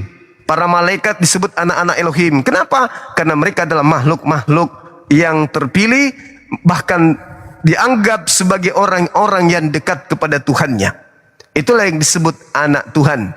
Tapi kami tidak berani lagi menggunakan istilah itu, sebab orang-orang Yahudi salah terhadap nilai anak Tuhan, dan orang Nasrani pun salah dalam menilai anak Tuhan, sehingga kami cukup mengatakan kami adalah hamba-Mu ya Allah. Engkau adalah Rabb kami, dan kami adalah hamba-Mu. Selesai. Seperti itu abangku. Oke bang, aku sebentar minum. Tapi sebelum saya minum, saya tanya dulu penonton, masih maukah saya bertanya atau sudah cukup saya mau pergi? Bapak penonton, masih maukah penonton saya bertanya atau udah cukup saya mau pamit kepada Bang Suma, saya mau hormat Bang Suma, saya mau kabur? Oh tanya masih. Aku minum baru aku tanya satu pertanyaan lagi bang. Baik. Bang, Yohanes 5 ayat 28-29. Janganlah kamu heran, sebab waktunya akan tiba bahwa semua orang di dalam kuburan akan mendengar suaranya. Mereka yang berbuat baik akan keluar dan bangkit untuk hidup yang kekal, tetapi mereka yang berbuat jahat akan keluar untuk dihukum. Pertanyaan saya begini bang, kita santai-santai aja bang ya, biar penonton di bawah juga enak-enak mendengarnya. Aku nih seorang Kristen nih, apabila aku berbuat baik, bisakah aku keluar untuk hidup yang kekal sesuai dengan teks ayat tadi bang? Oke. Baik abangku, ini pertanyaan yang sangat menarik. Jadi untuk menjawab itu, saya memiliki referensi jelas di dalam Yohanes 12 nomor 48-49-50. Kenapa saya bisa memiliki referensi seperti ini? Kembali lagi kepada pertemuan kita pertama kali abangku, saya mengatakan saya tampil di sosmed ini bukan karena kebencian. Saya berawal dari orang yang belajar meskipun otodidak, saya tidak secara formal, tetapi saya lebih konsentrasi terhadap Bible dan Al-Quran ketika saya tidak terikat oleh meja kuliah atau suatu lembaga. Dengan saya minum kopi, menyendiri, membaca dengan akal, menelaahnya baik-baik, tanpa tendensi kebencian, murni mencari kebenaran. Setelah saya membaca dan menelaah itu, saya membuat pola. Pola inilah yang muncul setiap saya ditanya, insya Allah akan ada jawabannya. Karena saya hadir bukan untuk merusak tatanan toleransi, tetapi justru untuk memperkuat toleransi Islam dan Kristen. Sebenarnya diskusi-diskusi seperti inilah yang diinginkan dan menjadi visi misi lembaga kami, yayasan kami, Apologet Islam Indonesia. Bukan untuk ngamuk, maki, marah, dan menyebarluaskan kebencian. Enggak, sama sekali enggak. Buktinya setiap abangku bertanya, insya Allah saya bisa jawab. Artinya saya memang dipersiapkan untuk menjadi narasumber dari Apologet Islam ketika ada saudara kami Kristen yang menjawab tentang kebenaran, tentang keselamatan, baik pola Quran maupun pola Bible. Jadi saya tidak konsentrasi untuk menghujat, menista, dan itu hanya sampingan aja ketika ada yang naik tanpa kepala di sini. Gitu abangku. Jawaban saya terkait pertanyaan abang ini ada di Yohanes 12, 48, 49, 50. Apa kata Yesus di sana? Jikalau engkau mendengarkan perkataanku, namun engkau tidak melakukannya, aku Yesus tidak menjadi hakimnya. Saya ulang. Barang siapa yang mendengarkan firman yang aku sampaikan, perkataan yang aku sampaikan dari Bapa kepada mereka, tetapi mereka tidak melakukan firman itu, tidak mendengar, tidak mempraktekkan apa yang aku sampaikan, aku Yesus tidak menjadi hakimnya. 49. Sebab, masih ada lanjutannya, sebab aku datang bukan untuk menghakimi, tetapi untuk melayani. Nah, di data 49, barang siapa yang menolak aku, tidak menerima firmanku, dia sudah ada hakimnya, yaitu firman yang telah aku sampaikan kepada mereka. Firman itulah kelak yang akan menjadi hakimnya Bang Ulil di akhir zaman. Saya ulang lagi, barang siapa yang menolak aku, tidak menerima perkataanku, dia sudah ada hakimnya, yaitu firman yang telah aku sampaikan kepada mereka. Firman itulah kelak yang akan menjadi hakimnya di akhir zaman. Tadi Yohanes 5, 28, 29 akan dibangkitkan orang dari kubur. Ada dua golongan. Yang pertama yang mendengarkan firman yang Yesus sampaikan. Yang kedua adalah firman yang menolak firman yang Yesus sampaikan. Yang menerima perkataan Yesus dan mempraktekkan masuk surga, yang tidak menerima dan tidak mempraktekkan masuk neraka. Berlaku nggak itu kepada Islam? Berlaku juga kepada Islam. Jadi ketika Yesus mengatakan, barang siapa yang menolak aku, tidak menerima firmanku, dia sudah ada hakimnya, yaitu firman yang telah aku sampaikan kepada mereka. Firman itulah kelak yang menjadi hakimnya di akhir zaman. Dan siapa yang menjadi hakim tadi? Firman. Berarti kalau firman yang pernah Yesus sampaikan menjadi hakim, berarti kembali kepada penentuan sang pemilik firman. Aku berkata-kata kepadamu bukan dari diriku sendiri, tetapi apa yang kukatakan adalah apa yang diperintahkan oleh Bapa untuk aku sampaikan dan aku katakan. Firman yang kau dengar dari aku bukan dari aku, tetapi dari Bapa yang telah mengutus aku. Artinya bahwa ketika Yesus penginjilan kurang lebih 3,5 tahun kepada kaumnya Bani Israel, kumpulan firman itulah yang kelak akan menjadi hakim di akhir zaman. Bukan kumpulan surah-surah Paulus, bukan kumpulan perkataan-perkataan penulis Lukas, Markus, Matius, melainkan seluruh rangkaian ucapan-ucapan Yesus yang Yesus terima dari Tuhan. Di dalam Yohanes 17:8, Yesus mengatakan begini, segala firman yang Bapa yang engkau berikan kepadaku, telah aku sampaikan kepada mereka. Mereka telah menerimanya. Semuanya telah mereka terima. Dan mereka telah percaya bahwa engkaulah yang telah mengutus aku. Artinya, segala firman yang Yesus sampaikan yang nanti menjadi tolak ukur penghakiman ketika kita bangkit dari kubur, itu Yesus sudah sampaikan terlebih dahulu sebelum Yesus terangkat ke langit. Berarti surat-surat Paulus itu tidak menjadi tolak ukur penghakiman.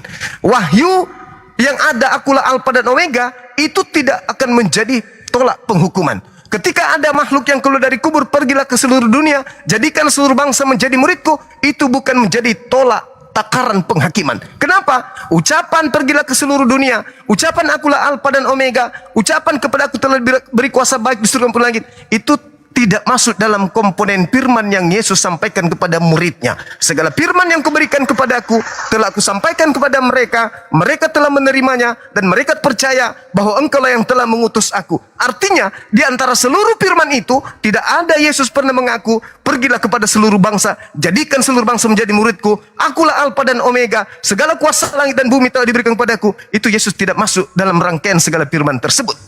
Nah, sedangkan saudara kami Kristen hidup di bumi menggunakan pilar-pilar Paulus dan Wahyu untuk menjadi seorang Kristen dengan tujuan selamat. Padahal penghakimannya bukan di situ. Penghakimannya adalah seluruh rangkaian ucapan Yesus yang Yesus lakukan penginjilan di tengah-tengah kaumnya Bani Israel. Makanya Nabi Isa mengatakan, "Inni Abdullah atani al-kitaba wa ja'alani nabiyan." Ketika Nabi Isa datang kepada kaumnya Bani Israel, dia sudah memiliki firman yang Tuhan kelak berikan kepada dia untuk dia sampaikan kepada kaum Bani Israel. Jadi abang akan dibangkitkan, Bang Suma juga akan dibangkitkan. Penghakiman pertama kita akan ditanya, Bang Suma, ya Paman, kenapa engkau tidak menyembah aku, tidak menuhankan aku? Maka aku akan mengatakan, adakah pada masa engkau penginjilan mengajarkan Bani Israel menyembah dirimu, menuhankan dirimu? Jawab. Yesus akan mengatakan, aku tidak pernah mengatakan itu. Ma qultu lahum illa ma amartani bih. Qala subhanaka ma yakunu li an aqula ma laysa li bihaqq. Aku tidak pernah mengatakan apa yang bukan hakku aku katakan, wahai Bang Suma. Ya sudah. Salah nggak aku tidak menyembahmu? Ya tidak, karena aku memang tidak pernah mengatakan sembahlah aku. Giliran Bang Ulil yang ditanya, Bang Ulil, kenapa kamu menuhankan aku? Siapa yang ngajarkan engkau? Adakah ucapanku, firmanku yang sampai kepada muridku seperti itu? Kenapa engkau makan babi? Kenapa engkau ke gereja? Kenapa kau rasulkan Paulus? Kenapa kau kitabkan perjanjian baru? Adakah itu pernah aku ajarkan? Nggak pernah bang. Ya sudah, kalau gitu kau geser ke kiri. Sana-sana sikit dulu. Makanya ada ungkapan Yesus dalam Matius 7, nomor 22, nomor 23. Pada hari terakhir nanti, sebelum masuk surga dan nerakanya seseorang, ada hari terakhir. Apa hari terakhir itu? Hari penghakiman. Kita dibangkitkan pada hari terakhir. Dibangkitkan. Inilah hari penentu surga nerakanya kita. Pada hari terakhir nanti, hari di mana orang ditentukan surga nerakanya, Yesus berkata, banyak orang akan berseru kepadaku, Tuhan, Tuhan, Tuhan, Tuhan. Bukankah kami bernubuat pakai namamu, mengusir setan, bermujizat pakai namamu? Maksudnya kapan itu? Pada kami saat di dunia loh. Yesus mengatakan apa? Maaf, aku tidak mengenal kalian. Penyalahan daripada aku, kalian semua adalah pembuat kejahatan. Itu real tertulis. Itu real tertulis. Di dalam Al-Quran pun ada ucapan itu. Wa idza husyiran nasu kanu lahum a'da wa kanu bi ibadatihim kafir. Pada hari penghimpunan, pada hari terakhir, apa yang manusia sembah selain daripada aku, kata Allah, akan menjadi musuhnya. Saya cross check. Orang saudara kami Kristen tidak nyembah Allah. Apakah yang mereka sembah ini Yesus? Apakah Yesus akan menjadi musuhnya pada hari terakhir? Oh, aku temukan dalil itu. Na'udzubillah. Mata saya berkaca-kaca betapa banyak saudara kami Kristen yang butuh diselamatkan melalui para apologet Islam ini. Di situ dikatakan pada saat manusia dikumpulkan pada hari terakhir nanti, apa yang mereka sembah selain daripada aku akan menjadi musuhnya, dan pemujaan-pemujaan yang mereka lakukan ketika di dunia akan diingkari oleh dia yang disembah selain daripada aku. Maka Yesus mengatakan, loh sorry, aku nggak pernah mengajarkan itu. Penyalahan daripadaku, engkau semua adalah pembuat kejahatan. Siapa mereka yang membuat kejahatan, kata Yesus di sana? Yang memanggilnya Tuhan, yang bernubuat pakai namanya, yang mengusir setan pakai namanya, yang bermujizat pakai namanya. Padahal ketika saya duduk merenung, saya melihat saudara-saudara kami khususnya di Indonesia. Saudara-saudara kami yang ada di Indonesia ini, yang bermujizat, bernubuat pakai nama Yesus dan seterusnya, itu adalah orang-orang baik. Itu adalah orang-orang baik, orang-orang yang bisa dijadikan lisannya sebagai petua-petua. Orang-orang baik. Tapi kenapa Yesus mengusirnya? Karena mereka tidak melakukan kehendak Bapa. Karena di awal data itu mereka tidak melakukan kehendak Bapa, melainkan kehendak mereka sendiri. Nah, apa kehendak Bapa? Kembali kepada Taurat yang tadi. Segala firman yang kau berikan telah aku sampaikan kepada mereka. Yesus acap kali menegur Bani Israel ketika Bani Israel itu melanggar Torah. Makanya dalam Matius 23, nomor 1, nomor 2, Yesus berkata kepada murid-muridnya, orang-orang Yahudi, ahli Taurat dan orang Farisi saat ini, kata Yesus saat ini, telah menduduki kursi Musa. Jangan kau mengikuti perbuatan-perbuatan mereka, tapi dengarkanlah semua perkataan-perkataan mereka. Tapi jangan kau ikuti perbuatannya. Sebab mereka memperkatakan tentang firman Tuhan, yaitu Torah, tapi mereka tidak mempraktekkan. Apa bedanya dengan Kristen hari ini? Mereka membawa kitab Taurat, tetapi mereka tidak mempraktekkan. Malah minggu, malah makan babi, malah tidak bersunat. Inilah yang dikatakan oleh Yesus, aku tidak mengenal kalian, kalian semua adalah pembuat kejahatan. Yang aku kenal, mereka memanggil aku Tuhan dalam perspektif bahasa asli. Maran, Rabam, memanggil aku guru dan tuan, junjungan, pemimpin, gembala, guru, tutor, mentor, pendidik, dan seterusnya. Dan mereka juga bermujizat pakai namaku. Mereka juga bernubuat pakai namaku. Mereka juga mengusir setan pakai namaku. Memang, tetapi mereka bisa melakukan itu. Kenapa? Karena mereka melakukan segala kehendak Elohim. Tapi kamu juga bisa melakukan hal yang sama. Sayangnya kamu tidak melakukan kehendak Elohim. Padahal di tengah antara muridku dan kalian, aku sudah pernah berpesan. Matius 24 nomor 4 nomor 5. Waspadalah kepada penyesat yang datang kepadamu, memakai namaku dan berkata, akulah Kristus, akulah Mesias. Mereka akan menyesatkan banyak orang. Siapa mereka yang menggunakan namaku yang menyesatkan banyak orang? Yahudi nggak mungkin. Yahudi sekarang ini nggak memakai nama Yesus lagi. Mereka kembali kepada Elohim. Satu-satunya kelompok adalah Katolik dan Kristen dan sekte yang ada di bawahnya. Inilah cerminan bahwa apologet ini harus dipupuk. Islam Kristen harus selalu berdiskusi untuk mencari kebenaran. Silakan yang mendengarkan memilih dan memilah, tak ada paksaan, kita hanya edukasi. Jika itu dianggap sebagai sebuah kebenaran silakan, kalau itu menyesatkan boleh kemudian kita perbincangkan untuk kita dapatkan sebuah poin kebenaran dari hal yang dituduhkan sebagai penyesatan. Saya kira begitu abangku, mudah-mudahan ada manfaatnya utamanya bagi saya sendiri. Silakan. Oke Bang Suma, kayaknya di Makassar sudah 5:30 deh. Aku mungkin benar sekali. Sudah cukup dulu deh, jangan-jangan Bang Suma mau sholat maghrib.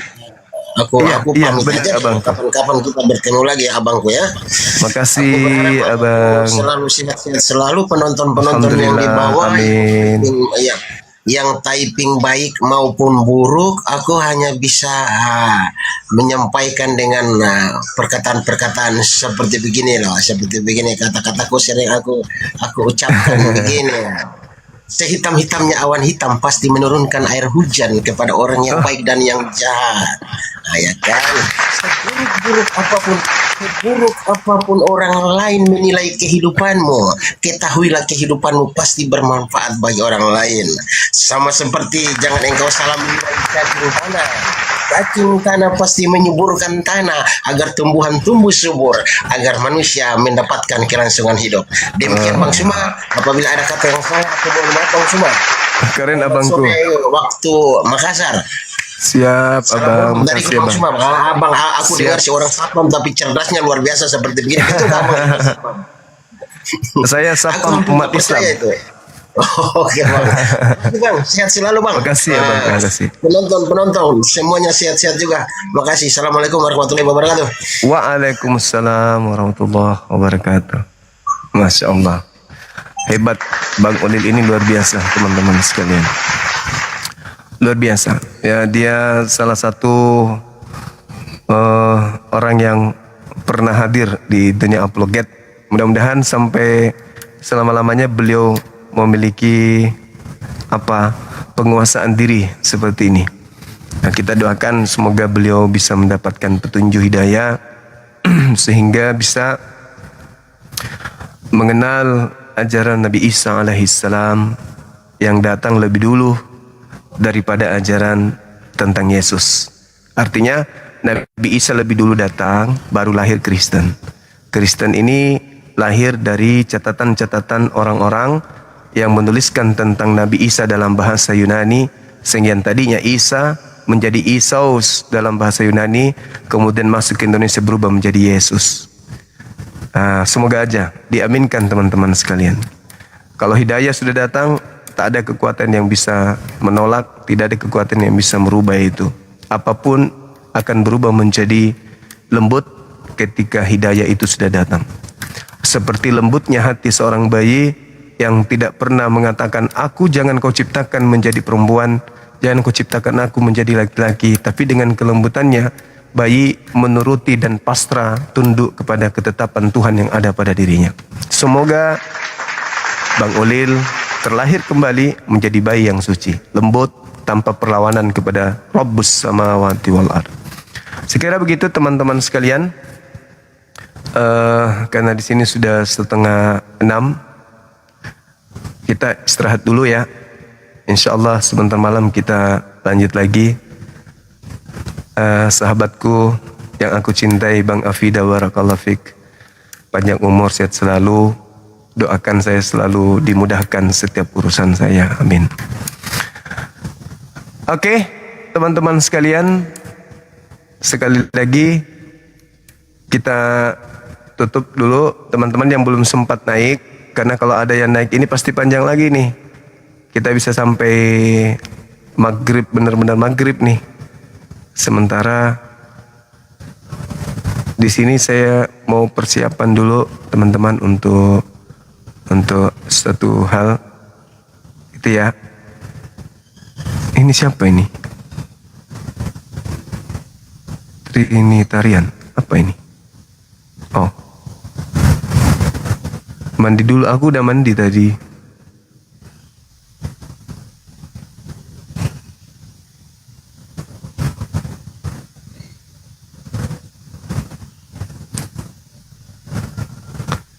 Masya Allah Bang Afida. Sesibuknya dirimu, sempat-sempatnya hadir di sini. Oke ya teman-teman ya. Kita rehat dulu ya. Satu lagi. Lagu apa?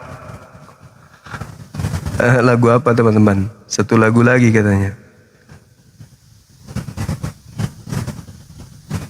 Enggak ada ini. Muslim nih, rata-rata Muslim teman-teman. Yang minta permintaan ini rata-rata Muslim.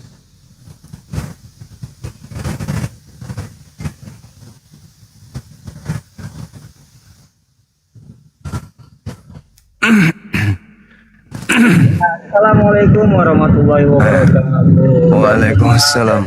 Betul. Ya, saya jual sakit. Ini jaringan saya ya.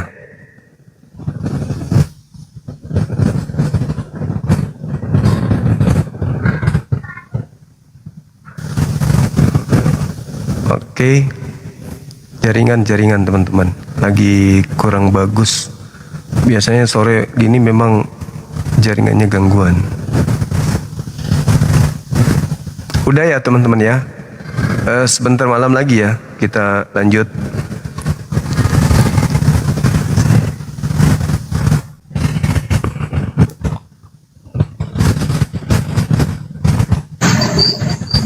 Halo, selamat sore.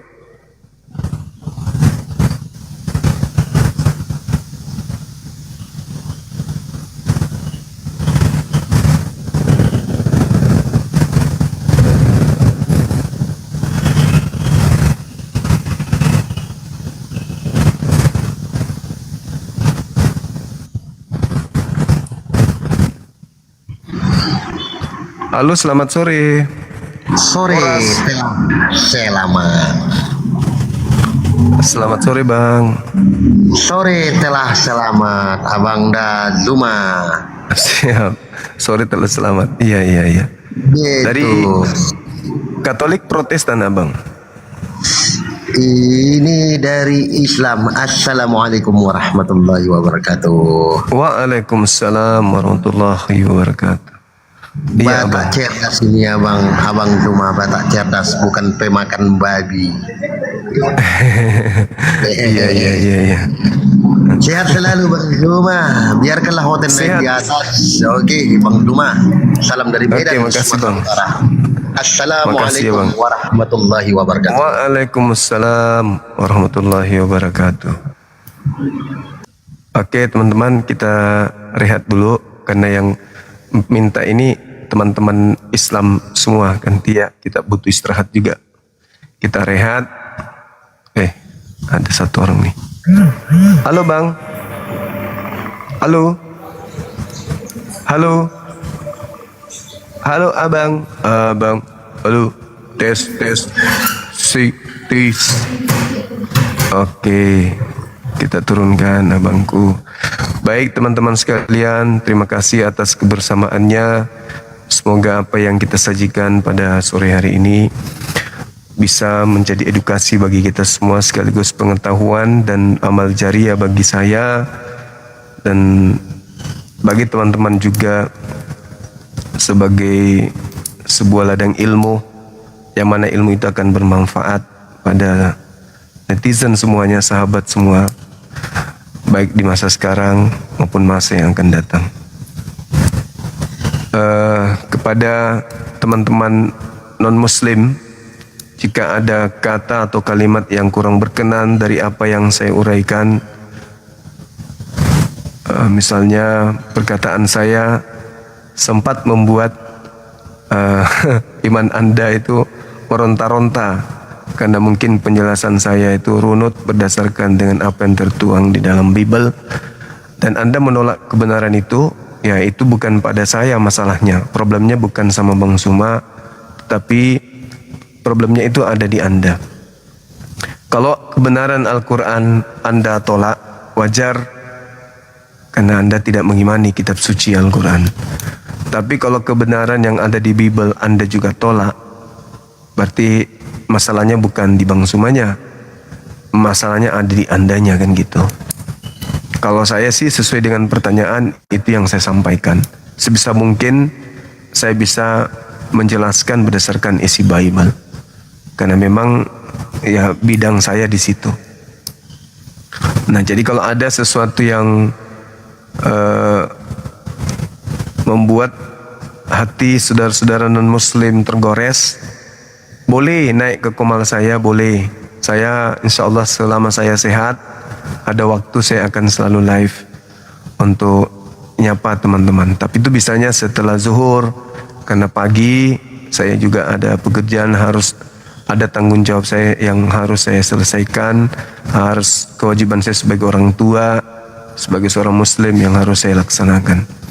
Untuk itu saya ada buka komal setelah zuhur dan juga setelah isya. Jadi kalau teman-teman merasa tergores dengan kebenaran yang saya sampaikan ini, silakan hadir di waktu-waktu itu, di waktu saya live. Hadir di sini, kalau perlu ajak pendetanya, ajak pastornya. Bagaimana bisa Bang Suma mengatakan itu ternyata keliru. Yang benar itu adalah seperti ini. Silakan hadir di sini, kita adu data, kita adu argumen. Tapi jangan saling memperlihatkan sisi kebencian. Kalau bisa naik ke sini, tahan aja amarahnya, tahan mulutnya untuk tidak menghujat, tahan mulutnya untuk tidak menghina, tahan mulutnya untuk tidak menista, dan seterusnya. Supaya Anda tidak mendapatkan hadiah yang setimpal. Karena di Islam itu diajarkan begitu, illal ladzina zalamu, kecuali terhadap orang yang zalim. Dan juga boleh membalas perbuatan jahat yang setimpal kepada pelaku kejahatan, supaya mereka tidak lagi melakukan hal yang sama di kemudian hari. Jadi mereka harus diberi pelajaran, tujuannya untuk melakukan pembinaan, ya, melakukan pembinaan supaya mereka itu bisa sadar, bisa mencerna bahwa pola yang mereka jadikan sebagai keyakinan sebenarnya keliru selama ini. Saya kira begitu. Dan teman-teman yang sudah memberikan gift, insya Allah itu akan menjadi amal jariah, tidak akan membuat sahabat menjadi miskin, tidak akan membuat sahabat menjadi jelek rupa, jerawatan, gatal-gatal, kurap, panuan, dan seterusnya hanya gara-gara memberikan gift. Tetapi itu akan menjadi bukti bahwa dalam memberikan edukasi menuju kepada jalan kebenaran, Anda semuanya sahabat-sahabatku punya andil di hadapan Allah, sehingga kata Allah dengan janjinya akan membalas setiap kebaikan, setiap perbuatan baik manusia itu akan dibalas oleh Allah, meskipun hanya sebiji zarah saja. Untuk itu apa yang saudara-saudara berikan itu akan kembali kepada saudara sendiri. Dalam arti kata, Anda menitipkan hartanya untuk dibawa ke surga melalui Bang Zuma. Gitu intinya.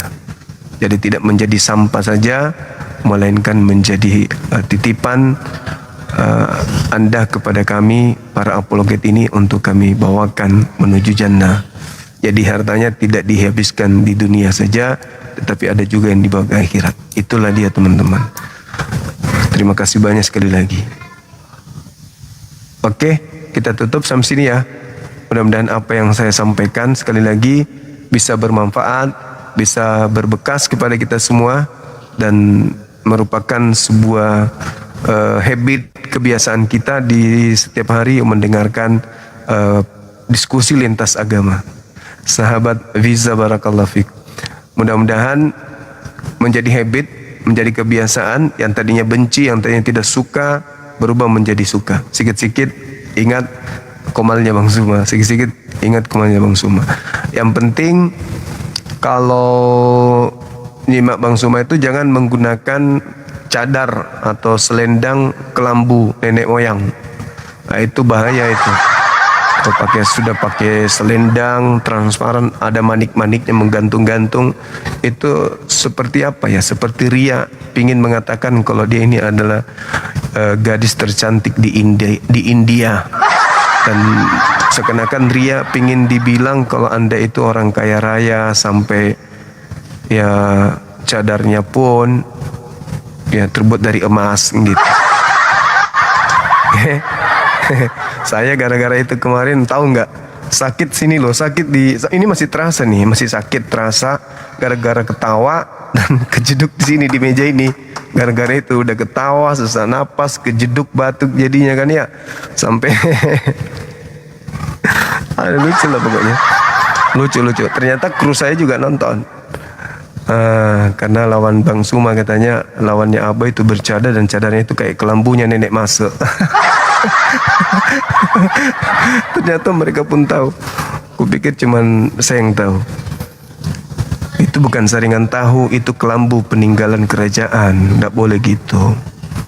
Betul, Cleopatra. Hey! Yang di YouTube juga pada tertawa. Oke teman-teman, kita menuju maghrib. Selamat menunaikan ibadah sholat maghrib. Yang mau puasa sunnah besok silakan. Besok 2 hari berturut-turut silakan. Insya Allah saya ingatkan kembali teman-teman yang mau berpuasa besok silakan. Puasa sunnahnya mantap kali tuh puasa yang besok.